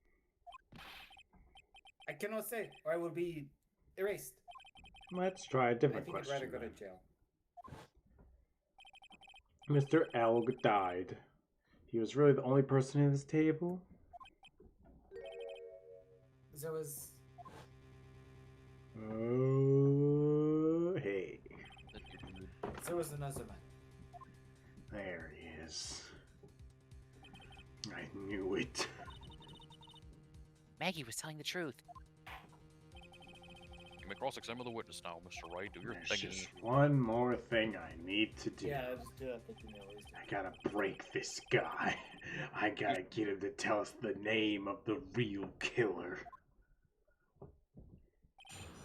Oh boy, Okay. here we go. Cross-examine. They eat the body. Kitchen, A man forced me to do it. And we gotta press him anytime he mentions a man and the reason. The man. What man? Who was he? Who was him? No, I cannot say. I fear for my life. He's Is really the man in the scared. courtroom with us right now? You'll have to put No, the words in his mouth, Nick. Yeah, you're right. If you won't tell me, I'll tell him. Why would you go along with this man? Did we just I- present one of the profiles? I believe you just presented his profile on the last one. yeah, but I yeah, will just- press this one first just to be extra careful. Yeah. Yeah, maybe. And what reason would that be, Mr. Armstrong? You know, monsieur, Yeah. surely you cannot expect a young maiden to talk about such an embarrassment. I understand, mate. I mean, yeah, that's fair. A little old, maybe, but Is it fair though? Guys, I can't finish the cross-examination without establishing his reason. I'll just have to prove it with evidence. My special power. I killed him. I did not kill him. I killed him. It's It's evil Tigre. me. Of course, it's this fucking guy. Correct. It's Let's end this dance of Ring Around the Rosie, Mr. Armstrong. This is the man you've been referring to. Look at him. Put it in my hand. Who is that handsome devil? I feel like I've seen him somewhere before. I don't know, maybe a month ago in this very courtroom. The man is Furio Tigre. He's the manager of a loan office called Tender Lender. There's no point trying to hide the truth anymore, Mr. Armstrong. I know you couldn't go against Mr. Tigre, at least not while he had this over you, your debt of $500,000. Yeah, $500,000. Definitely that. $500,000 loan from a black market loan shark. And you had no way of paying it back, did you? That's why you were forced to do anything this man told you. It is as you say. Mr. Armstrong. Why do I sound like a French doctor? Why do I sound like a French Donald Trump there? That tiger. He told me he was going to use my restaurant as a business for rendezvous. For the business rendezvous. Fuck. On the day in question, he was meeting the victim to demand that he repay his loan. I don't know why it happened like that. I just did what he told me to do. I had no choice. And I do what they told you. I carried the body and the conscientious Maggie out of the dining area and into the kitchen. After that, I just tried to forget what I had seen. I think we can now safely say that man who forced your hand was Mr. Furio Tigre. I mean, yeah, look, is that done? I do have one further question for you, Mr. Armstrong. The poison and the lottery ticket were found in the defendant's apron pocket. Was that your doing as well? No, I knew nothing about that. Make it look like it was Maggie who had done it. I was not. It is despicable. You're despicable. Mr. Godot, Yeah. you will summon the Furio Tigre as a witness. I doubt that can be arranged today, but we will adjourn for now. Proceedings will continue tomorrow. That's right, day 3, baby. Let's go. Day 3, let's go. Day 3. Oh, 30 minutes. cool. What? The trial will go on. I'll see to it myself. I need half an hour to get that guy on the stand. Not a minute more. That was gonna be How day 3. the... Don't sit back and relax yet, Trey. No one knows if that chef is really telling the truth or not. This trial could still go either way. Yeah, they learned their lesson for the first game. They don't do 3-day trials anymore. Oh, Okay, good. Very well then. I guess we're not doing a 3 for your request is granted, Mr. Godot. whatever. The closest they get is some cases are like actually kind of like 2 cases split up. They can like total 3 days, but like they count as 2 separate chapters. Ah. Right. We will resume once Mr. Tigre is ready to take the stand. Until then, judge out. 30-minute recess. Maybe I'm gonna go on the jungle gym. Judge out. Yeah, we really don't need any turnaround samurais anymore in the world. Yeah. Oh, cool. So it's just going around and talking for now More talking. until Godot does his Like- thing. Back to court in a second. Oh, So we're finally going to see this tiger on the stand. The tiger. We've almost got this case won now, Nick. I wish I could agree. Huh? I cross-examined Mr. Armstrong just now. He said he was just doing what the tiger told him to do. But Godot picked up on it, remember? Into the void. He pointed out that without proof, we don't know if what he testified is the truth. You mean you think Mr. Armstrong was lying? I don't know, but if that's the line the prosecution takes, we could be in trouble. I get the feeling that we don't have the case-making evidence we're going to need. Hey, pal. Did somebody ask for case-making evidence? Detective Gumshoe! Gumshoe! Why are you so jumpy about it, detective? Your hair's standing on end. Hey, that's the pot calling the kettle black, little Miss Topknot. It's not a top knot. Where's everyone saying this? Never mind about the hair, just calm down, alright? I can't stand still when I don't have a job to do. I kind of get wound up. Ah! No kidding. God, I feel like my head could explode. You gotta have something to need to do, pal. Anything. Well, Hey, I'm gonna take a jog back down to the precinct. I can get some prints analyzed for you if you got an hour. an hour. The trial will have reconvened by then. But Nick, we still don't have a really decisive piece of evidence, right? True. Without some kind of trump card to pull out of this bag, we're really stuck. You said you could get some fingerprints analyzed done in an hour? You bet. In that case, would you mind checking the fingerprints on the fucking Oh, we have to bottle? execute that. Yeah, we should. Oh, yeah, the bottle. Take that! You're gonna go back to the station anyway. Could you find out whose prints are on this? Oh, hey, it's a small bottle I gave back to you this morning, right? Yeah, I think it's time we solve the last mystery of who these prints belong to. Sure thing, pal. Actually, that's been gnawing at me too. Anyway. Okay, I'll get this off to the lab right away. Just make sure you don't lose the case before I get back. Shoot out! It's pretty much the final showdown, I Got you guess. out. It's time to separate the phonies from the real guys. Thanks, man. Here we go. Alright, Gord, I'm back. Judge back. Mr. Godot, did you find this Furio Tigre? I haven't tamed them for you. It was a 3-cup job, no problem. Give me 1 sec, I'll be right back. Okay, we will wait 1 second. Okay.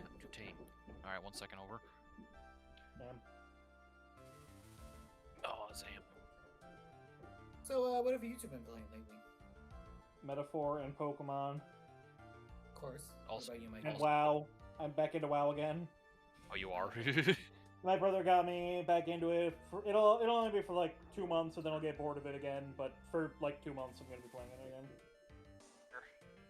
That happens. I'm So, also same playing for you, Mikey? Pokemon. Got it.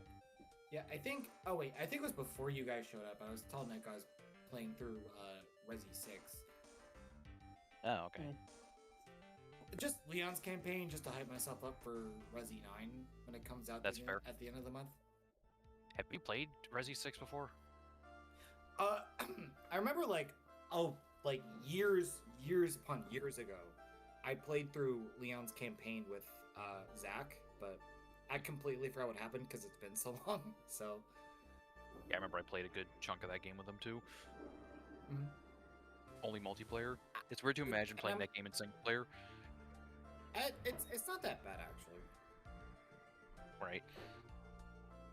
Like it's not as bad as like because I think like the AI for your partner in that game in single player is way better than it was in 5. for Okay, that's Shadow. good. Yeah, it's way fucking better. Alright. Oh, Nick, are you back? Yep, I'm back. Okay. tamed him. The guy's name may be Fury Tigre, but come on. Didn't think of being a pet He's boy. pretty lively. Be careful, he still bites. Very well. Please show Mr. Tigre to the stand. Hey, bro. Witness, please state your name and occupation. Ah!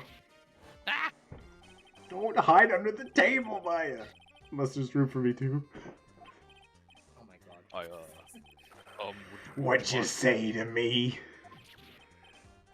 Nothing. I didn't say nothing. Honest. Could have guessed I the don't think fear. a judge should be so intimidated. Would have guessed the fear was just a bad Brooklyn accent in the judge. I got business to take care of, you hear me? So who the hell called me into this hole? Was I it you, Sparky? No. It was literally what the fuck you talking about. Of course, it was the. Oh my god, we can see the Judge chair. out. Oh my god, we can see the chair. Your Honor. Judge out. Oh dear, I seem to have dropped my pen. Where on earth is it? Don't mind me. Just carry on with proceedings as normal. Do the Heck. I thing. can't Cross-examine. tell you. That's it, we're doomed. Maybe yous didn't hear me. I said, who the hell was that called in me? Bailiff. There's Help. no need to shout. We can all hear you. What's you say? There's no point struggling. You're caught in a snare. The relentless snare of the law. The Shut long up with dick that of the law. stupid fucking music. And I'm the one that hauled you in. Arrgh. Too cool. Don't let him get the better of you, Nick. Let's start with the basics. You know about the incident in question, correct? Incident? I don't know none about no stinking incident, mass boy. You mean you didn't attend the previous trial of Maggie Bird? Maggie who? I got more important things to do than watch courtroom dramas. Of course. Well, perhaps you could give up your testimony then. Please tell us about what you did on that day of the murder. Phoenix, right. Huh? You's the one who set this up, didn't you? You gonna regret the day you ruffled the tiger's fur. You hear what I'm saying? I should brought a diaper with He's not that scary. Come on. I should put a diaper. Get a grip, Nick. You get up here then. She says from under the fucking table. I can't. I dropped my gun. I can't find it. No, I don't know none about no murder. I was tied up with business. In December last year, spent all of my time in my office. I got whales lined up to borrow cash from tender lender every single day. You just want to check my alibi? Just ask Violetta. No, you got it. So I found my pen. Very well then. Mr. Wright for cross-examination. I'm out. Please, witness, if you could refrain from shouting like that. I know the kind of games that guy in the blue plays. That lowlife ain't no lawyer. He's just punching away at stupid details till he wins. Well, He's not wrong. Lowlife? Me? Listen up, smarty. Every time you ask me something that doesn't relate to this case, I'm gonna bill you $5,000, and you could borrow that cash from me. That's one little contract I refuse to sign. And don't think ain't gonna hurt when you tank with the tiger. Glug glug. Ha! I love a good spectator sport. Just a minute. That's really not. This witness is, how can I put it? A hungry tiger roaming in the urban jungle. Head side will bite everyone's heads off. Yours too. Very well. I have no choice but to impose a penalty system here. You better be listening. I said I got business to take care of. Big business. If I don't split now, ain't gonna catch my bus. Court will impose a penalty for any irrelevant pressing of witness testimony. Great. Keep that in mind as you begin your cross-examination, Mr. Wright. Yes, Your Honor. You can do it, Nick. Come out from under the Still table up. already, would you, Maya? I'm working on my cover system shots. Okay, so we can't press anything that's not going to be relevant. Okay, doesn't know anything about Yeah, a murder. it's like- Tie up a business last December. Right away, do we have any piece of evidence that talks about like December or what time this happened at? I'm Was just it curious. December 3rd that September. it says meet Okay. with the tiger, and that's when his thing is due. Oh wait, yeah, that. Okay. So, So you want I to just don't think- present it raw dog, or you want to press this first? press this one first because this should be safe. Hold it. Are you sure about that? We're talking about 1 month ago, you know? Anything could have happened. You see these teeth? That's how sharp my security is. My secretary is. Sharp? Is he talking about Viola Cadaverini? The She girl who writes cooks summer than an eggplant. everything in my scheduler. December, mainly in the office. That's what it says. So that's where I was. That seems rather Why'd like you a go rather southern? sketchy schedule. You making fun of my voice, boy. Out. There he goes again. What the tiger did last December isn't the issue. What's important is what he was doing on the day of the murder. So, now what? Press harder. What was the day of the murder again? December 3rd. December 3rd. Was you on? If you wouldn't mind going in a bit more detail. Is it that I Fuck, and you know it. Remember the rules. Correction. No, it's essential that we establish the witness's alibi accurately. I agree. The victim was killed on December 3rd. Were Oh, you right. were you in the Tough office one, that day too? Maybe yous ain't listening. Of course I was. I never set a foot outside. I had meetings all day with a bunch of cats who want to do business with me. I ain't never seen that young kid before. I do believe the witness' last statement was important. Mr. Godot, if you could please. Mr. Tigre, the court asked you to ask that last statement to your testimony. Don't let an animal beat you, be a man, Your Honor, and ask him yourself. What are you talking about? I never saw the kid before. Don't present the fucking evidence that says I saw him. I'll fucking kill you. Don't Yeah, pretty sure it's that. Perfect. Correction, Mr. Tigre. You claim you don't know Mr. Glenn Elg, but appears that Mr. Elg knew you. What? Mr. Elg left a little note on his calendar. Meet with the tiger. And the date? December 3rd. December 3rd. That's the day of the murder. So, Mr. Tigre, I submit that you did indeed know one Mr. Glenn Elg, because the very day of the incident you met with him. Oh, he's angry. Not bad. He's actually not bad. Sorry? I was just messing with you to see how good you were. Did you hear that, Nick? He said you were not bad. That's one compliment I could do without. Plus, he's lying through his teeth. Witness, please remember that you're under oath. Lies will not be tolerated. You call me a liar? The oath is under me. Judge out. Just like you wanted that tape. Ruh-roh. What? So you're saying that you claim to have never have seen the kid before. Is that the truth? I said I'm dead serious. You better believe that's the truth. Then I'd say that gives me time to enjoy another cup of pure black magic. Yeah. That is, will you testify for the court again, Mr. Tigre? Yes. Would you mind indulging the court witness? He never actually met the victim? That's gotta be a lie right there. It's time I nailed this guy. Oh, he Yeah, is. nail him. You think you can nail me, boy?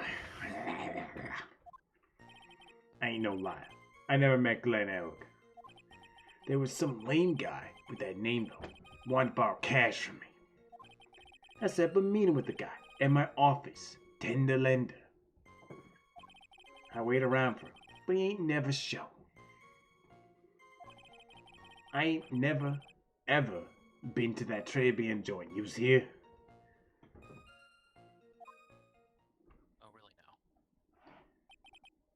I see. That all seems perfectly logical, Don't know if I believe. I think.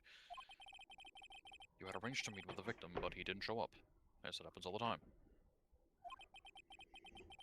It's pretty hard to keep appointments when you're dead. Not for Also me. true. Okay, smartass. Very well. You may begin your cross-examination, Mr. Wright. Yes, Your Honor. Didn't I tell you I got a big deal going down today? I ain't gonna make my bus now. I'm gonna have to take the express train. That bill's go straight to you, right? Quit your bitching. La, la, la, la, la, la. Do we have any evidence that? The penalty system is still in place. Do we have any evidence that shows that he was inside of the Tribune? Don't think we do, but my. Hey, look, matches. Oh, there's that. Oh yeah, we don't exactly have the picture, do we? So I guess probably push him saying he's never Yeah. been there. I ain't never been to the Tribune. Solve Might it. as well press that first. Never. Not even once. Never have I ever. Not even once. I was in my office that day that went down. I didn't put no poison in no kid coffee, capiche? You think he really didn't kill me, Glenn? Not likely. Whatever you just said. Because I'm convinced this guy is behind the whole thing. Every single time I want to say his name, I want to say Glenn Egg. Did you say It just Glenn feels Egg? right. That's so wrong. So- The whole testimony. Of course it's not wrong. We can't afford to give him time to think of ways to plug the leaks. I gotta nail him. Well, I still can't. I really gotta nail this guy. Fuck. I gotta Yeah. nail. I Alright, might as guess. well stall the match in the last statement there. Might as well. Yeah. You're advertising. Is there, Mr. Tigre, is there something you'd like to tell the court about these matches? Matches? What you talking about? We found them in your office at Tender Lender. They're from that restaurant. Huh? You've really never been to Tribune before. What was a book of restaurant matches doing at your desk? You's been snooping around my stuff too now, eh, wise guy? What you, my ball and chain, ain't no bra controlling me. Order, please. Stop. Witness, I think it's time you started telling us the truth, don't you? I'm out. I'm terribly sorry. I ain't no pussycat. I don't go back on what I said. But okay, I was at the joint that day. What? But listen good, alright? I might have been there, but I still never met that kid. Well. How the coffee crumbles. Looks like an order just came from another testimony. Also, fuck you for saying something funnier than I could have come up with. I'm this close to proving it was him. What the fuck did you just put me in? What the fuck am I? Steve McLean, he put the poison in the coffee. He must have. Nah, I didn't. I bet. Bet. wouldn't. I was supposed to meet with the kid at the restaurant that afternoon. When I opened the door of the joint, I saw one ugly mug. See, whatever. I guess that mug is also fucking ugly. That guy was laid out over the table, stiff as concrete. I figured if the place wasn't hot already, it was gonna be. So I split. I heard the cop sirens on my way out. I went straight back to my office. I see. You didn't actually meet with him in the end, then. Well, Mr. Wright, your cross-examination, please. Yes, Your Honor. Hold it. If I wait around any longer, I ain't gonna make the normal express. No more stupid questions. Ha! No problem. Anytime Tribe presses you on something irrelevant, I'll see he pays a penalty. Mr. Godot, that's my job. Your job is to slam that little hammer of yours and call a guilty verdict. So do it! Alright, fine. The Special Express ain't cheap, right? Just so yous know, since yous paying. Doesn't the $50,000. rule of the law mean anything anymore? No. It stopped a while ago. I'm afraid to press him on anything now. I mean, with the kid. Open the door. So he's saying he got there after he died. Yep. He's gonna be so left. Alright. What do we have anything in the evidence for any of this? Whatever. Badge, Megatomon, newspaper, bomber, ha ha ha ha ha. We suck. Our phony sucks. That was afterwards. Nothing. Other things, nothing. Already used that. $500,000. Done. Map of the crime scene. This thing, I mean, there's something here where if he just entered, he wouldn't be able to see the scene right away. True. Well, like that's right away, Yeah, so I'm not actually, sure. think about it, yeah. I'm just gonna save us a lot of thinking about something relevant. You got it, Mikey. You got it. Okay, cool. All right, sweet. That works. Guys, lay out Yeah, he the wouldn't be. table, Yeah, open he the just said open door, the door saw right an away, ugly and scene. be able to do that.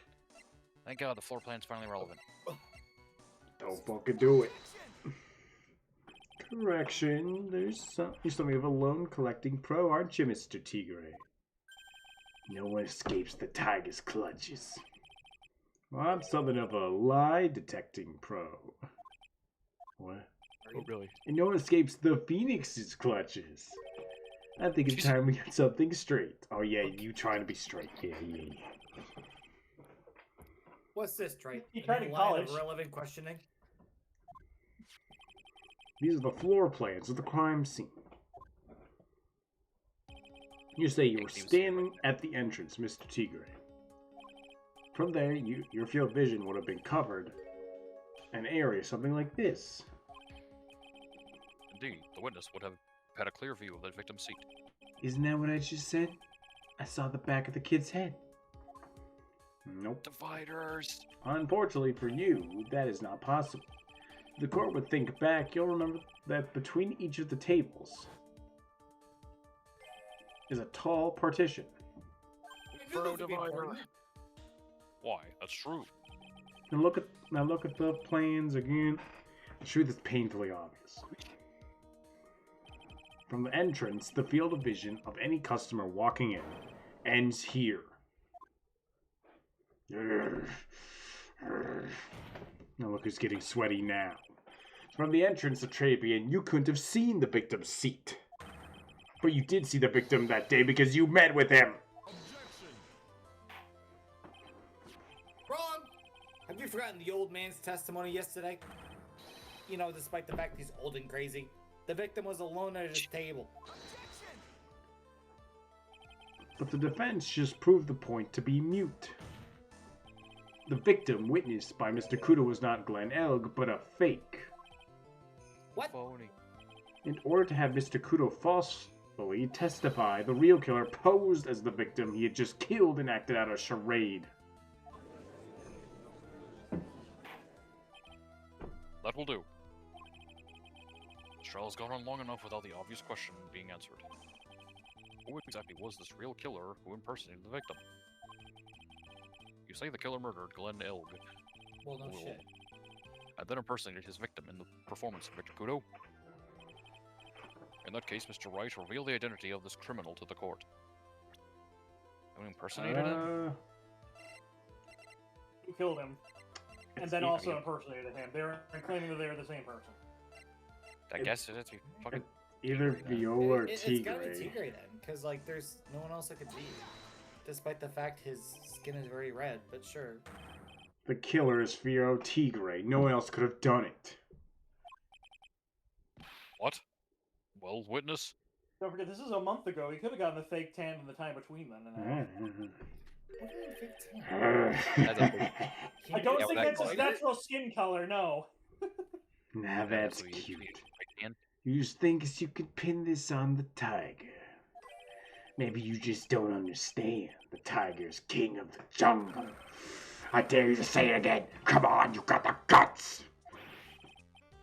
You can't threaten me, Mr. Tigre. It's the fence. Go ahead and tell the witness, Mr. Wright. Uh, Mr. Wright. sounds to me like it must be you, old man. You got the guts, I'll give you that. Mr. Wright, please don't leave me to handle this alone. Perhaps I can end this embarrassment. Mr. Godot. Oh, please. Let's just go back over Mr. Kudo's testimony one more time. The old man didn't just see the victim. Oh, no. Certain girl brought him a Yamashito, but she put something in it. No question about it. She very conspicuously put some white powder in there. Was the victim he saw the real victim or not? That doesn't matter. The fact remains, he saw the accused put the poison into the coffee. Yes, it was the waitress who poisoned. Correction. Very impressive, Mr. Kudo. Waiting for my absence to launch your attack. Ha! Glug glug. Found your pen at last strike? It was in my pocket. But anyway, Mr. Kudo witnessed two people that day. He saw the victim, the supposed Mr. Glen Elg, and the waitress from behind. Yes, your point, Mr. Wright? I think the conclusion is obvious. If this Glen Elg was really the killer in disguise, then surely it's possible the waitress was also part of the show. What? You mean the waitress was an imposter as well? The defendant, Miss Bird, fell unconscious immediately after the incident. And someone used her fainting to hatch an elaborate plan to pin the murder on her. Who on earth was it? Who was this waitress that Mr. Kudo witnessed? Violetta. Cadaverini. Really? Who is this woman? Her name is Viola Cadaverini. She's an employer of the Tender Lender. You's making a big mistake. You do know who Violetta's grandfather is, right? You better be going home in an armored truck tonight if you know what I mean. Threatening to blow us up? Stop shaking, Nick. No, he's threatening that we're gonna get attacked by the mob. Where was I? Let me guess, we're gonna bring Villa here now. The defendant, Miss Bird, has stated the following. When I took the coffee over to the victim's table, it's true there was another customer in the restaurant. Another one. She was sort of creepy, and she had a kind of cackling laugh.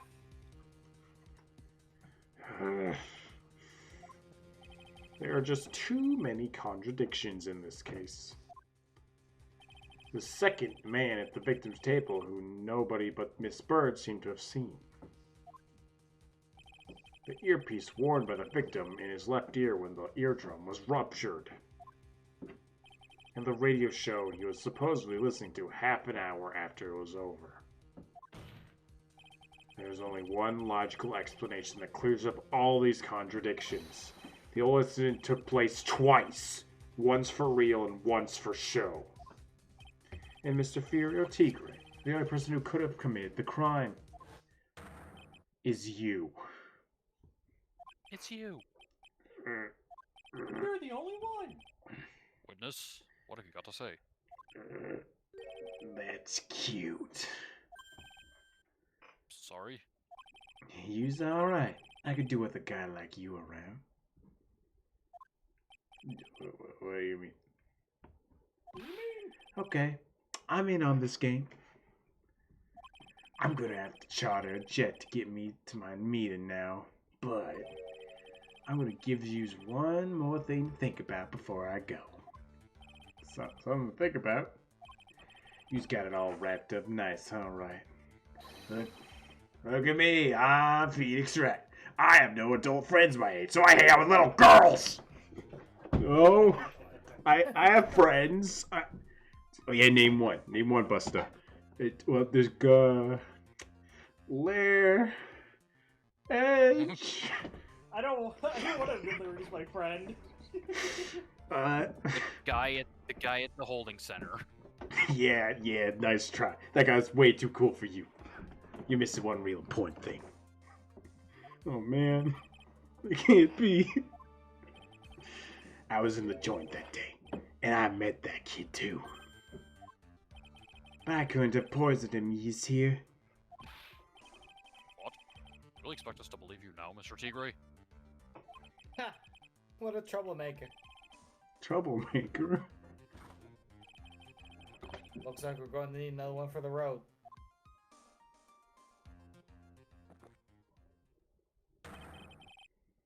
One more steaming cup of hot testimony. Witness, would you explain yourself to the court? I will give you one more chance to testify.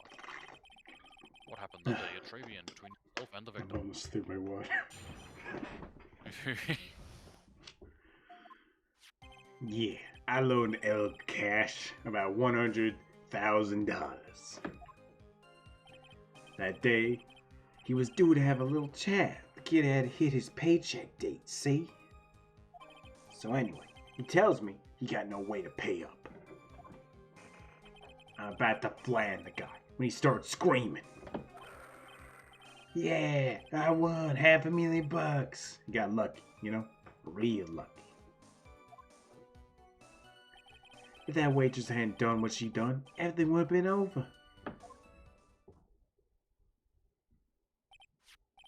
Now, I see that your principal amount you loaned to Mr. Elg was $50,000. Yeah, well, you just got the fig to take that in account. Interest builds up fast, you know. Faster than fast. $100,000 is twice his principal.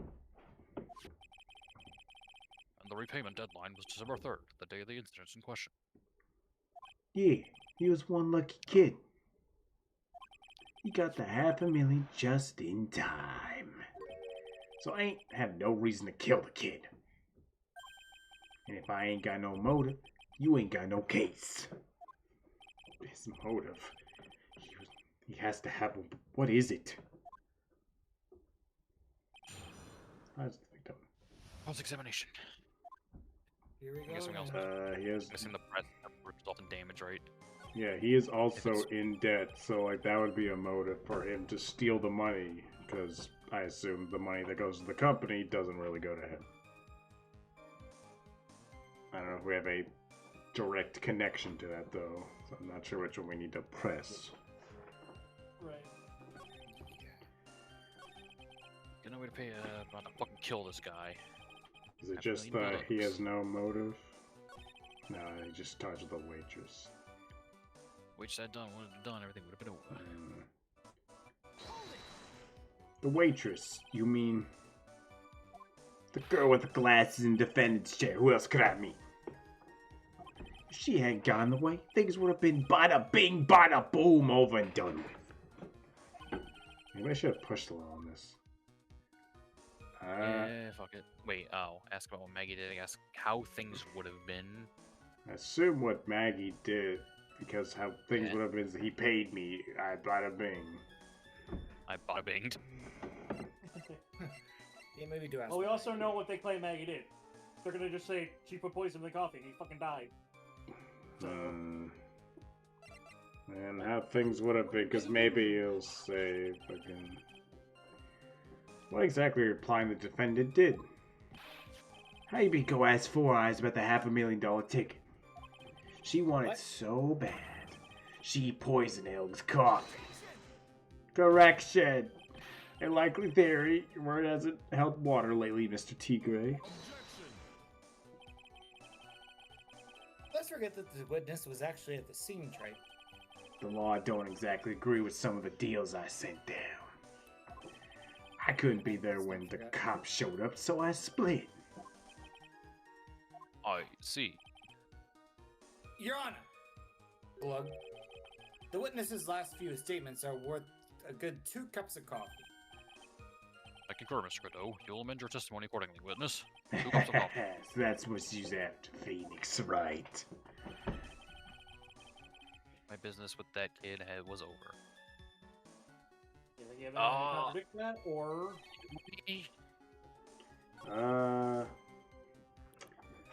Do we? Do we know when he...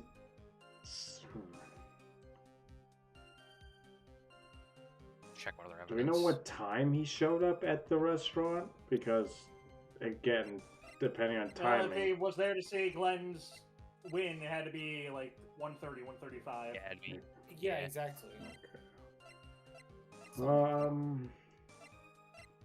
I guess... cranial surgery is not show up yet. I don't really know if this thing has anything that you can really contradict it. Yeah, probably not. The tiger's trying to pin the crime on Maggie. If I ask him about what he saw, it's only going to damage our case. What do you mean things would have been over and done with?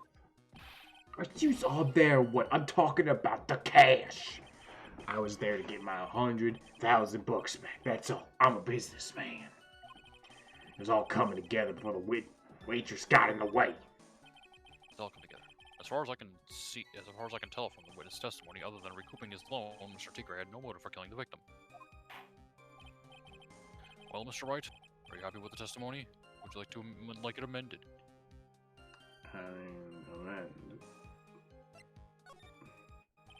You're not going to get anywhere with the testimony as it stands. Your Honor, the defense would like the testimony amended. Very well. Do the thing. Witness, you will amend your testimony and reflect your recent statements. Now! Ooh. It's after 100,000. No other reason to kill the guy. Okay. So was there something else he would have liked to have gotten instead of the 100,000, maybe? Probably the the- MC Bomber, because it would be Yeah, the worth only other enough thing to was pay all- his loan, but do we have... I guess it does say... Potentially Oh, worth yeah. millions of dollars.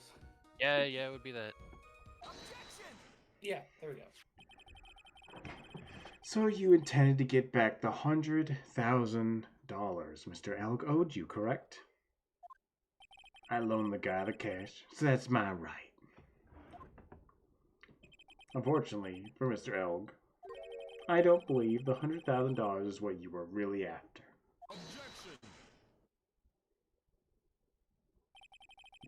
What are you getting at, Trey? What else would it be a money? What else would a money lender be after other than money? Oh, Dumbass. the moneylender was after money, but money in a totally different league. The kind of money that a single disc like this would fetch. What is that? A computer virus, Your Honor. A virus called MC Bomber. A computer virus? What does one of those do? A computer virus is a program that wreaks havoc on the insides of a computer. A computer? What does one of those do? I guess the beard isn't the only part of his honor that is from the Stone Age. I'll explain it to you later, Your Honor. Right now, this is more important. Virus like MC Bomber would be worth several $million on the black market. Several $1 million? What does one of those do? Lending money with no hope of ever seeing repayment would normally be bad for business. But in this case, the very fact that Glenn Elk had no way to repay the money is crucial. What? Glenn Elk was a programmer, Hey, a highly skilled programmer. That skill was the collateral Mr. Elg put up in order to borrow the money. You're trying to suggest the witness's motive was just to get hold of that program? Exactly. Glug glug. The witness may have poor fashion sense, but he is by no means an idiot, Trey. A man like him could get his hands on $1 million without resorting to murder. Of course he could, provided that he had time. But what if he had needed the money right then?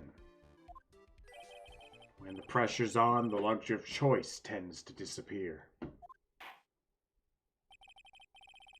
seems you have a logical conclusion for this theory, Mr. Wright. Would you care to share it with us? What's your game theory? Why did Mr. Tigray need money to the tune of A $1 million? hospital bill. Yeah. Cranial surgery. In December of last year, you found yourself in need of a huge amount of money. Yeah. About 6 months ago, you were involved in a traffic accident, weren't you? An accident involving a car and a scooter, in which a young woman was injured. She was taken to the hospital where she underwent surgery. How much this do you know? Much of this. These medical paper documents document the treatment of the young woman in question. According to these, her operation cost $1 million. And yet, when the payment was due last month, you somehow managed to pay it in full. $1 million? A preposterous sum. Someone should sue the HMOs. No one would pay a bill like that. If the medical association got wind of it, the hospital would end up as dead as a morgue. But Mr. Tigre had no choice but to pay. Because his very life depended on it.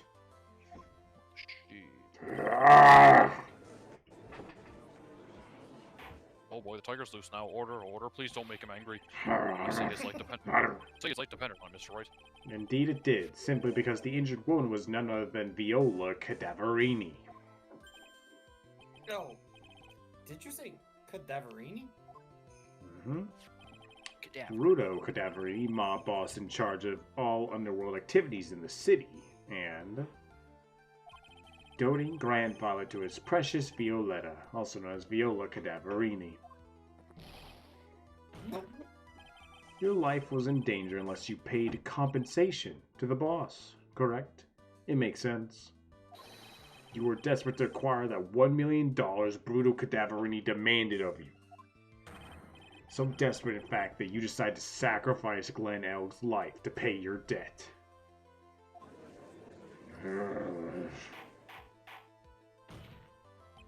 Now, the day of the murder, Mr. Tigre's sole intention was to get his hands on this CD. Glenn Elg had no way of paying back the $100,000, and Mr. Tigre knew it.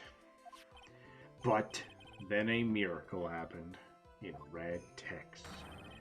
The kind that Mr. Tigre would prefer to say never happened, but he can't, and neither can I. The lottery win?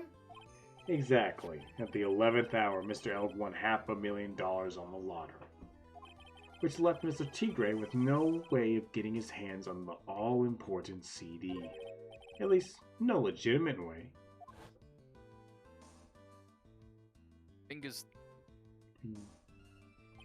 So we resort to illegitimate means. That's crazy. He murdered Fucking Glenn crazy. Elg, and then made his next move, to frame Maggie Bird for the crime. Mr. Tigre posed as Glenn Elg, and while Violetta Cadaverini played the role of Miss Bird. And then they reenacted the whole thing in order to establish a witness. The witness being the one we all heard testify yesterday, Mr. Victor Kudo. Like I said, Trent, that's crazy. No one could pull off a stunt like that. For starters, there's no way the chef could have been kept in the dark about it. But Mr. Armstrong was in on it from the very beginning. Have you forgotten already, Mr. Godot? Mr. Armstrong owed the witness money too, $500,000 in fact. He had no choice but to go along with Mr. Tigre's plan. blackmail. Just a whole chain of blackmail. Everyone owes everyone money. Good fucking lord. You's put a good show, Spiky. If you want to stay alive in the loan shark business, you gotta be careful. You saying I dressed up like that kid, create a witness, and frame someone. And I did something crazy like that. I leave a trail as bright as my shirt. I ain't dumb enough to do something sloppy like that. I agree. You do? Despite your appearance, you are very careful. That's why you took one more precaution. One more trick to make sure Miss Bird had no way out. What? Another one, Mr. Wright? Oh god, my heart can't take this. Interesting. Why don't you fill us all in, Trite? Right now! Was it putting the thing in her outfit? Oh, the fucking Oh. badge. Cause it. Oh yeah, it was her. He was her lawyer. Right. What on earth is that? What an insult to... what an insult to think anyone could be fooled by such a childish imitation. Consider yourself insulted, Your Honor. I hope you heard that with psychic powers. Mr. Tigray, I hope you heard that. you didn't just pose as the victim on the day in question. A month ago, in this very court, you posed as me.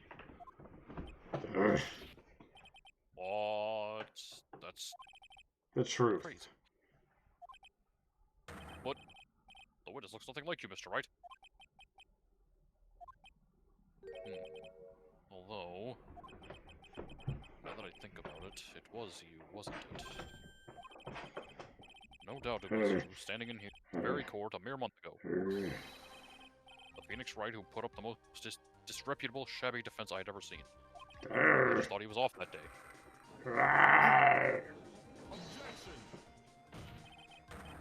Ah, fuck.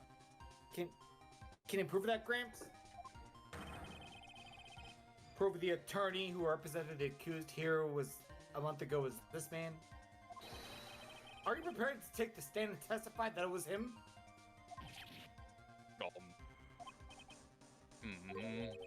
Hey. Forget about it, yeah? It wouldn't do something like that, not me. You made a mistake, right? It was someone else, huh? Have you no pride, sir? Lions have pride, not tigers. This isn't a matter of pride. In case you didn't know, Trite, here in court, we deal with people's lives. Mm. Mr. Go is right. Your Honor. Speaking for myself, I am absolutely convinced.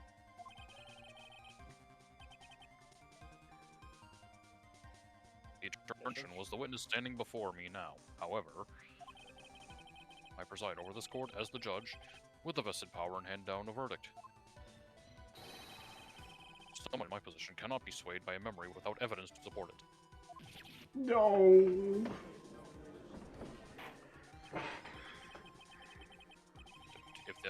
If the defense has no further evidence, the court will now excuse the witness.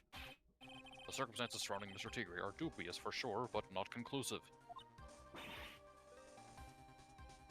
But we come so far, come on!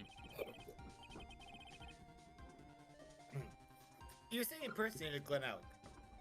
You say impersonated you. But of course none of that adds up in a murder charge.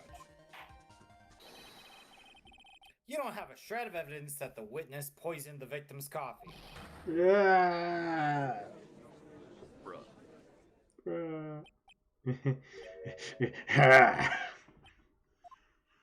Sucks to be you, right? Don't mess with the tiger, or you're gonna get mauled. You've got that. All we managed to do here was chase him around a bit. But I was so close to getting him to admit his own guilt. Ha! If only there was some fridge-like man to save Looks like we'll me. be needing a refill. Maybe if I'm in the void, they can't stop me. Just need one more piece. Maybe I can get Maggie off the hook. Well, the witness cross-examination is over. You are free to go, Mr. Tigray. Go on, get out of here, you little scamp. You little scamp. What? I was about to You...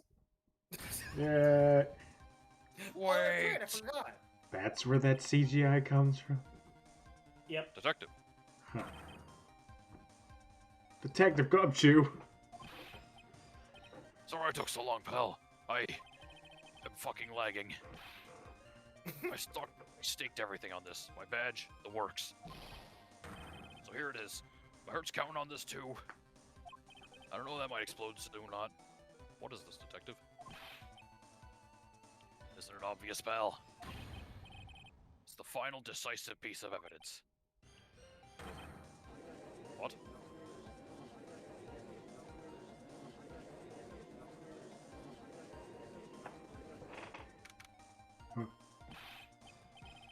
Sorry it took so long, pal, but I finally got the results from the lab. The results. About the prints, pal, from the medicine bottle.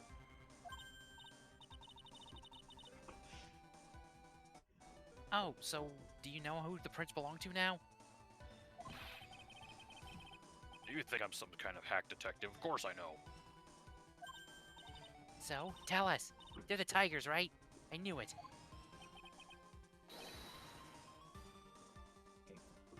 You bet. Oh, crazy. Clear as crystal, all over the bottle. They're Furio Tigre's paw prints, all right. Yes, it paw prints. You get it? That's great. We've got it. We've got him now, Nick. What's wrong with you? You've hardly said a word since. He's leaving everything on the line for this, Nick. I know. Look, I'm sorry. It's kind of hard to say, but it really doesn't make any difference whose prints are on that bottle now. Huh? What? Why not? What we need to produce at this stage in the trial is irrefutable evidence that the tiger put poison in Glenn Elg's coffee. He's already admitted that he met the victim. The fact that his prints are on this bottle, this really doesn't make any difference now.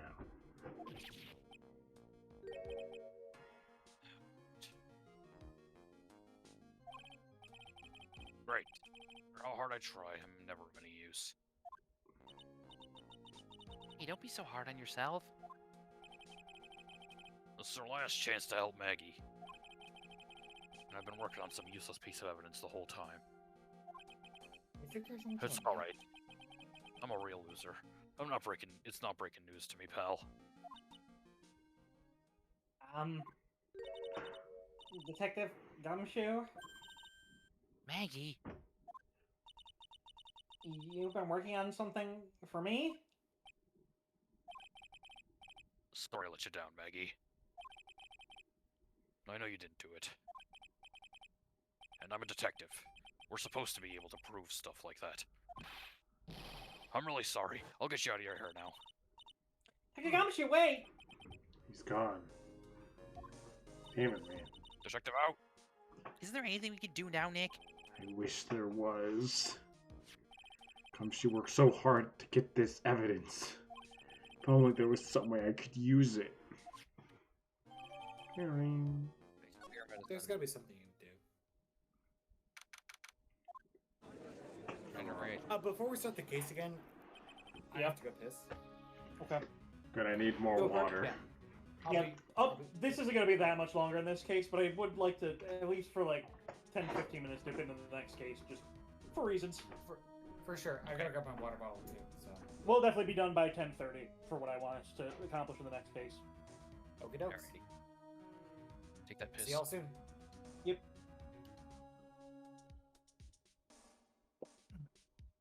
Oh god, I can't believe he's fucking useless. We haven't used the box of wieners yet, have we, as evidence? We presented it to Maggie, she said, I can't eat those, and then we ate it, and then Gumshoe gave us another one. Okay. I just have a feeling that's somehow going to come up here. I feel like that's gonna come up after the case, and we give it to Gumshoe to give it to her. I was like, oh, yeah, we're best buds again. The evidence for the final court scene thing that there is in every case. Yeah. Oh, right. Yeah, I guess so. Your Honor, this thing is full of weenies. Just like El Tigre. He's a weenie. What? What the fuck? I'm gonna kill you, man! Like I killed Glenn. Oh, got me Oh, again. damn it. Fuck. Boiled again. Actually, I should also BRB because I need to go to the bathroom now. No.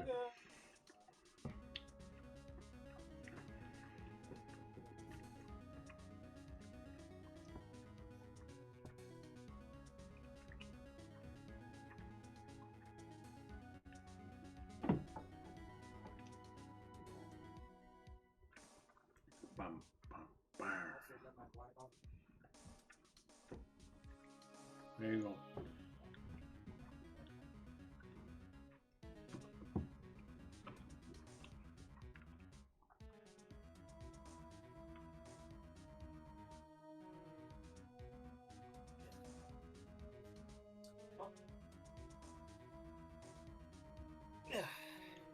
I'll come back.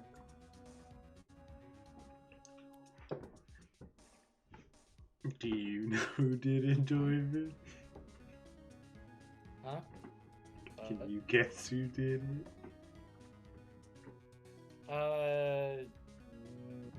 Pretty sure it's the imposter, but I don't know. I ain't sus. I ain't sus. I'll kill you if you say I'm sus.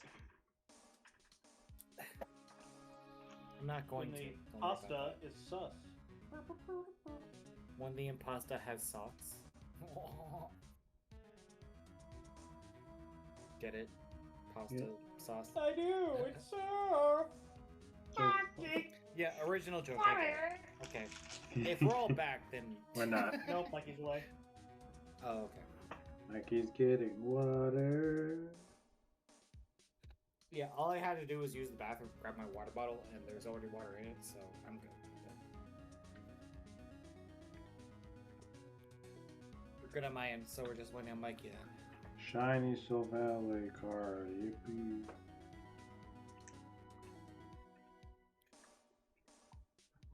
Are you opening card packs right now? Yeah, I recently checked the updates. I can enter the game again. Oh. TCG Pocket, gotcha. Yeah. I thought you were opening real packs. Nah.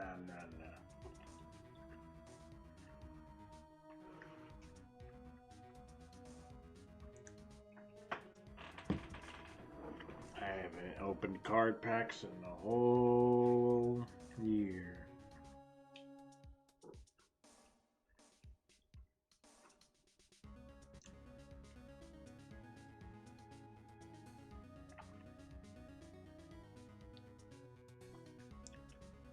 What convinced them he was there?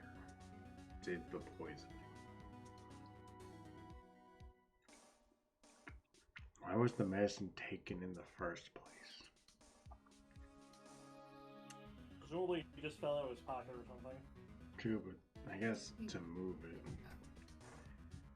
I guess it proves that if it's his prints on it and they're in Maggie's thing and her prints aren't on it, that proves that. Oh, yeah, you're right. Yeah, Maggie's prints are not. So. And then we know Jean cleared his own name, so. I know someone took them into the fucking. No, it was John who carried them. But still, he says he didn't put it in.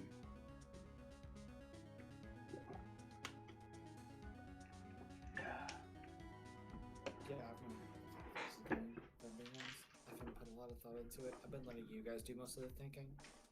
I'm just here to. Okay, Mr. Right, I'm back. experience this- Welcome Oh, back. welcome back. Let's get back into it. Now then, Mr. Wright, Yes, Your Honor. I granted you recess so you could prepare this decisive evidence you've discovered. Okay, In don't say red it, text. don't say it like that, man. Come on. Yeah, I have more confidence. Don't keep us all in suspense, Trey. Show us.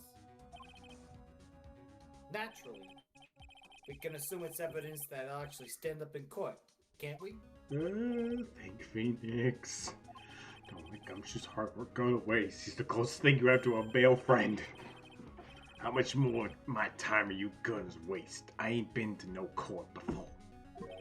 But yous lawyers should know how to blow things out of proportion. That's our jobs. No doubt, given the nature of the evidence, it will speak for itself. Nevertheless, you will talk us through it, Mr. Wright. Well, I know I can't prove anything new with this evidence. I'm really backed into a corner here. If only there was a spiritual woman coming to help me out. Yeah, if only. If only. Let his guard down a bit. Don't keep us waiting any longer, Mr. So Wright. So a spirit lock thing during a court case? Present this final decisive piece of evidence to the court. Time for the wieners. Alright, Gumpfa.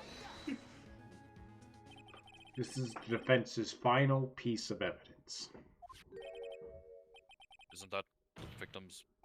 Your Honor, naturally, the court is already aware of the contents of this bottle.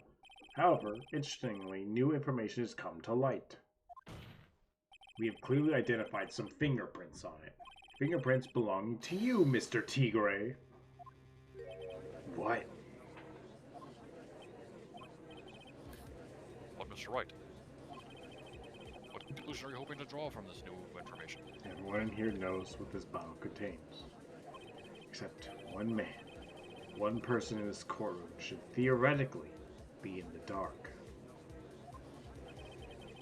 My prints are on the pansy-looking bottle. Is that what you saying? Well, what the hell's in it anyway?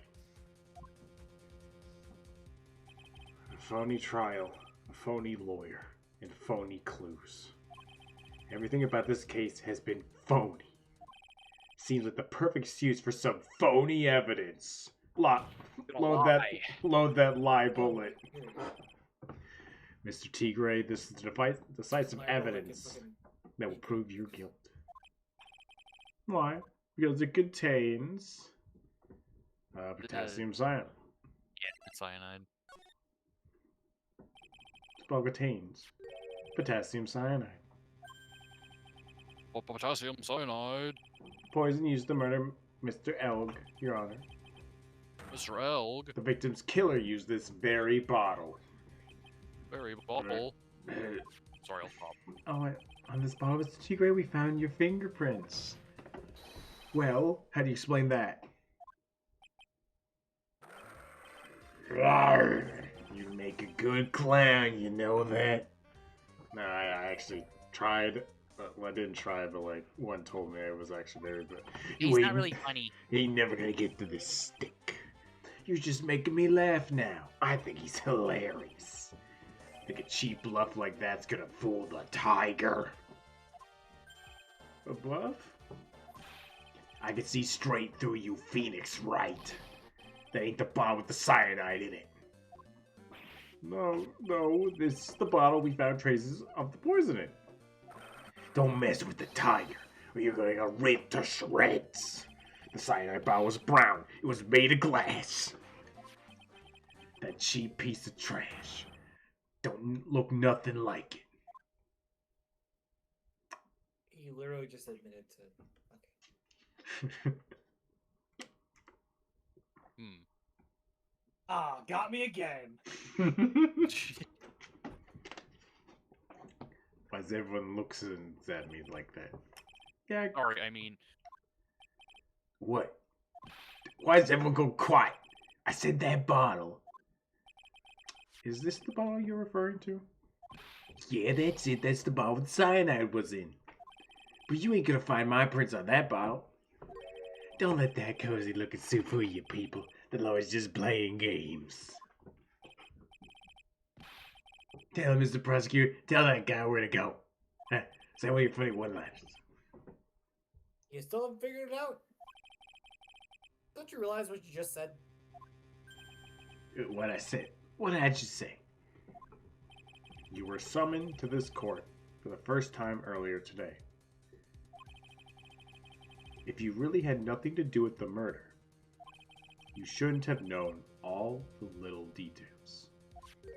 For instance, you shouldn't have known what kind of bottle the potassium cyanide was in.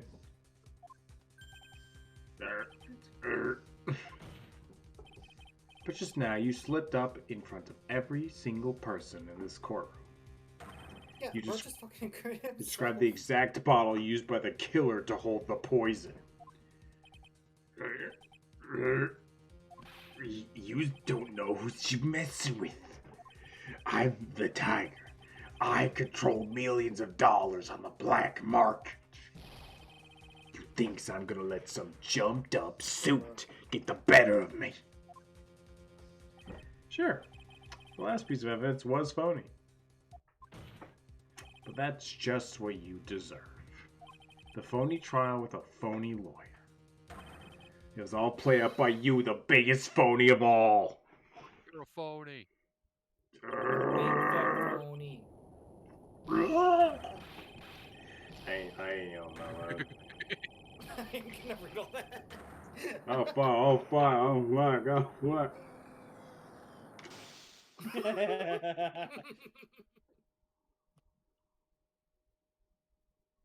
Look. What's going on? The bailiff. Triple blackout. Oh, yeah, the bailiff. A good scene right now. Well done, Tripe. Oh. Save a 17 cup of coffee just for you. Savor it.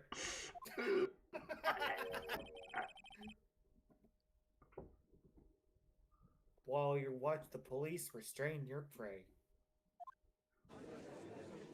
Damn, bro. If I don't move, they can't see me.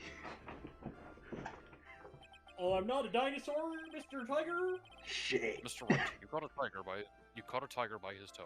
But if this one hollers, he won't be let go. Christ. I feel like they Problem made the with that for- entire trial just for that joke. Now then, how are things going with Mr. Tigray, Mr. Godot? He is being arrested on suspicion of murder of Glen Elk, Your Honor. Suspicion. Fortunately for us, we managed to rectify a very grave error. Miss Bird was found guilty in absence of a genuine defense attorney. Yes, she was. And the absence of genuine evidence. But the tiger made one mistake. Indeed. He very nearly got away with everything if it wasn't for that one slip of the tongue. Yuri Tigray is a truly frightening criminal. The truly frightening one is that defense attorney over there. He's not a criminal. Well, I am now in position to deliver my verdict. The court finds the defendant, Miss Maggie Bird, Not Not guilty. guilty. Yay! Throw the confetti. Confetti. The courtroom Throw the is confetti. You've safe. been fighting for this past 2 months? Jesus. Oh, yeah. That is all. The court is adjourned. Throw out the confetti, cue the song and dance. Judge out. Peace to the judge. Oh, that was scary. Mr. Wright, I'm at a loss for words. Thank you, sir. Congratulations, Maggie. I was so mad when Mr. Wright landed me in all that trouble a month ago. And I feel like I can forgive him. Hey, that wasn't me, Maggie. That was the tiger. Look, Nick, in the doorway. It's him. Detective Gumshoe. It's another one of Mikey's voices. Oh, guess I'll be heading. Okay. Wait. Psychic grab. Oh, God. Detective Gumshoe. Oh, yeah. Congratulations, Maggie. Thanks. Ugh. I knew you were innocent all along.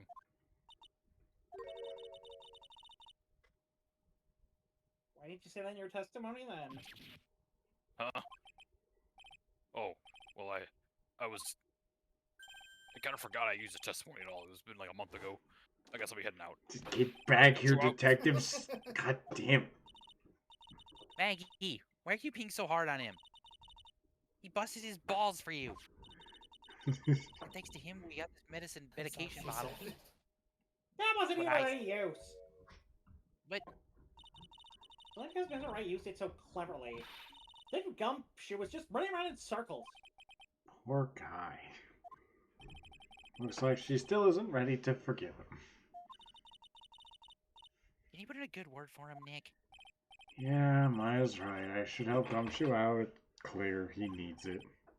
Maggie, you know, Detective Gumshoe's been really worried about you through all this. I wanted to believe that, sir. But on the first day of the trial, he practically gave the judge a free pass to lock me up. He didn't have any choice, Maggie. He's a detective. He had to report the facts. He doubted me, that's why. He thought I might have done it. Alright, we're gonna have a void talk.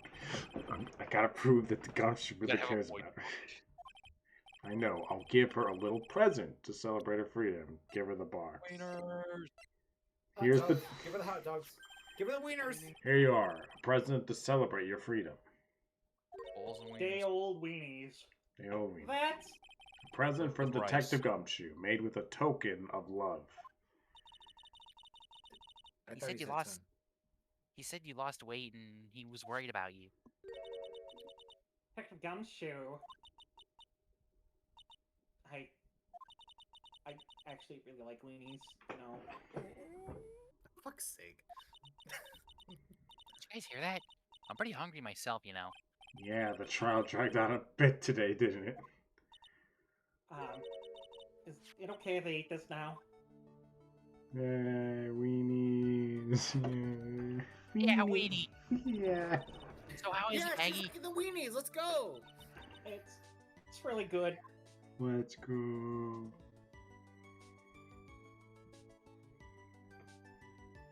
Yeah.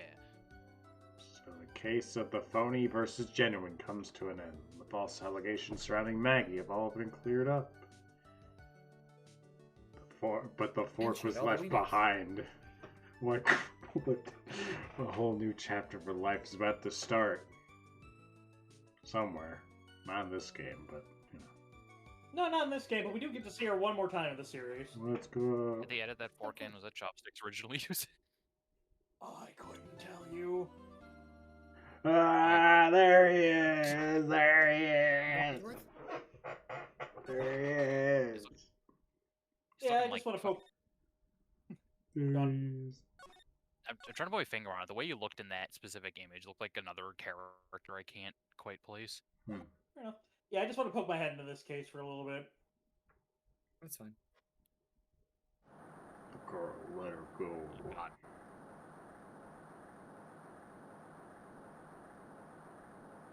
Yeah, there's not going to be as much misdirection as this one. In this one, is there?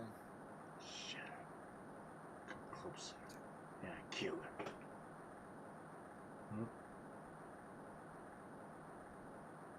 Sorry, but you're not going to get the chance. Bang. Bang. Oh. Dead. Just put the bitch off the bridge, huh? Crazy. Well then.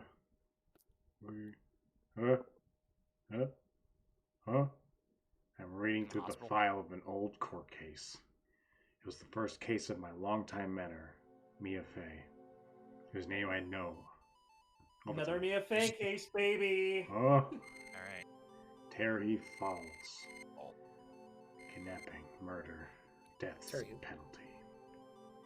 Harry. Escaping Falls, I read that as fugitive moments. then murdered, Sergeant Valerie Hawthorne like a funny recaptured fugitive Eagle moment. Mountain about 8 hours after his escape. Fugitive moments. Her very first client was a death row inmate who had recently broke out of prison. That was a whole year before me and I ever met. Da-da-da-da-da. 6 years early. 6 years early. Mia This is Mia Fey's first trial. If you'll remember, case 1 was her second trial. Huh. Oh, interesting. February Cool. 16th. That's tomorrow. That's literally tomorrow. Yep. I'm so nervous. I feel like I'm going to die. I never should have accepted this case. Ugh. Hey, big man. Hee. Ah, good morning. Don't be so jumpy, Mia. I'm thinking, Oh. and genuinely, I think the only person that it makes sense to do this character is Nick. Oh. Every other character in this case already has an assigned voice. And Ah. Nick has the least lines of dialogue as a result. Wow. What a twist. Alright, makes sense.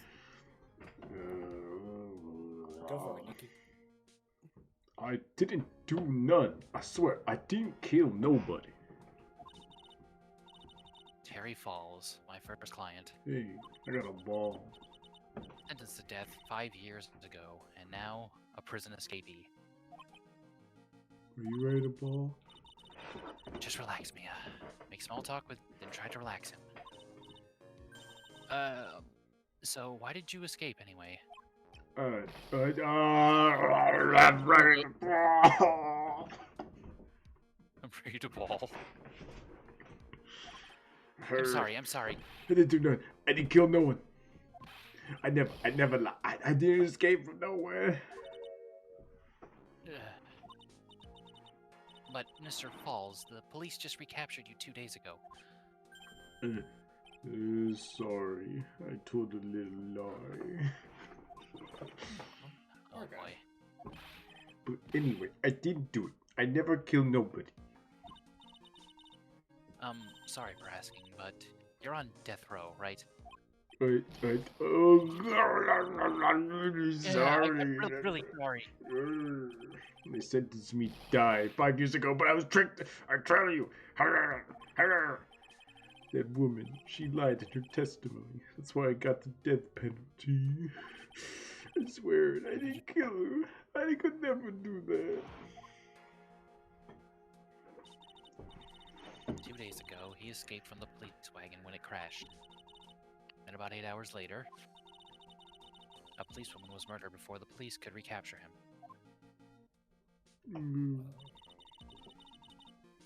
The police believe that Terry Falls did it.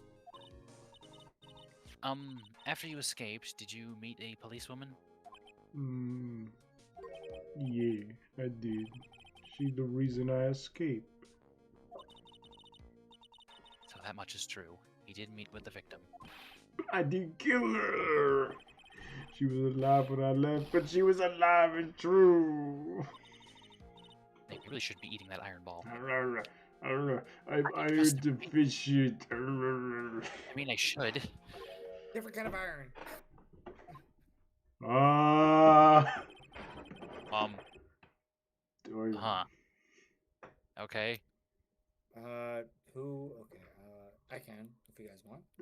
Yes. That's good. This looks like a certain somebody without their. This looks like a certain somebody without their visor on. Yeah, the judge. You're not gonna figure out the truth or so staring at the guy. Why are you here?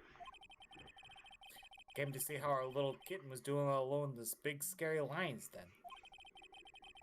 I thought maybe you liked someone to play with.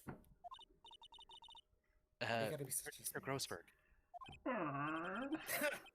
Oh, yeah, no, I see it now. That old man's probably still in bed. I bet he's clutching an empty bottle and mumbling in his sleep. Aren't I good enough? After all, it's me. Diego Armando. Diego. Motherfucking Diego. Fucking Diego's here, bitches! I didn't say... So, Diego Armando, the finest attorney at Grossberg Law Office, is... Nah. You got it all wrong. Today, you're the finest. After all, it took an amazing amount of guts to take this case. Imagine an escaped death row convict for a first client. Yeah, thanks. I sure wish I could get out of it, though. Relax, I just heard some good news. The prosecutor for today is fresh out of his diapers as well. Lee? However, unlike a certain somebody who I won't mention, he's earned the reputation as a genius since beginning his law career. Genius. Well, it's about time to head in, kitten. Sharpen those claws of yours, my Discord kitten. It's go time. Please do not say that ever again. What Discord? A solitary confinement cell for the must be the world's loneliest place. Mm, And that's what my client ran away from. I just want a ball. Every other lawyer gave up on him, but not me. When I throw the ball and come back and hit leg. When I saw those overflowing eyes and heard that simple childlike voice, him hit himself in the leg with his own ball, I just had the feeling that was what he was telling the truth in red.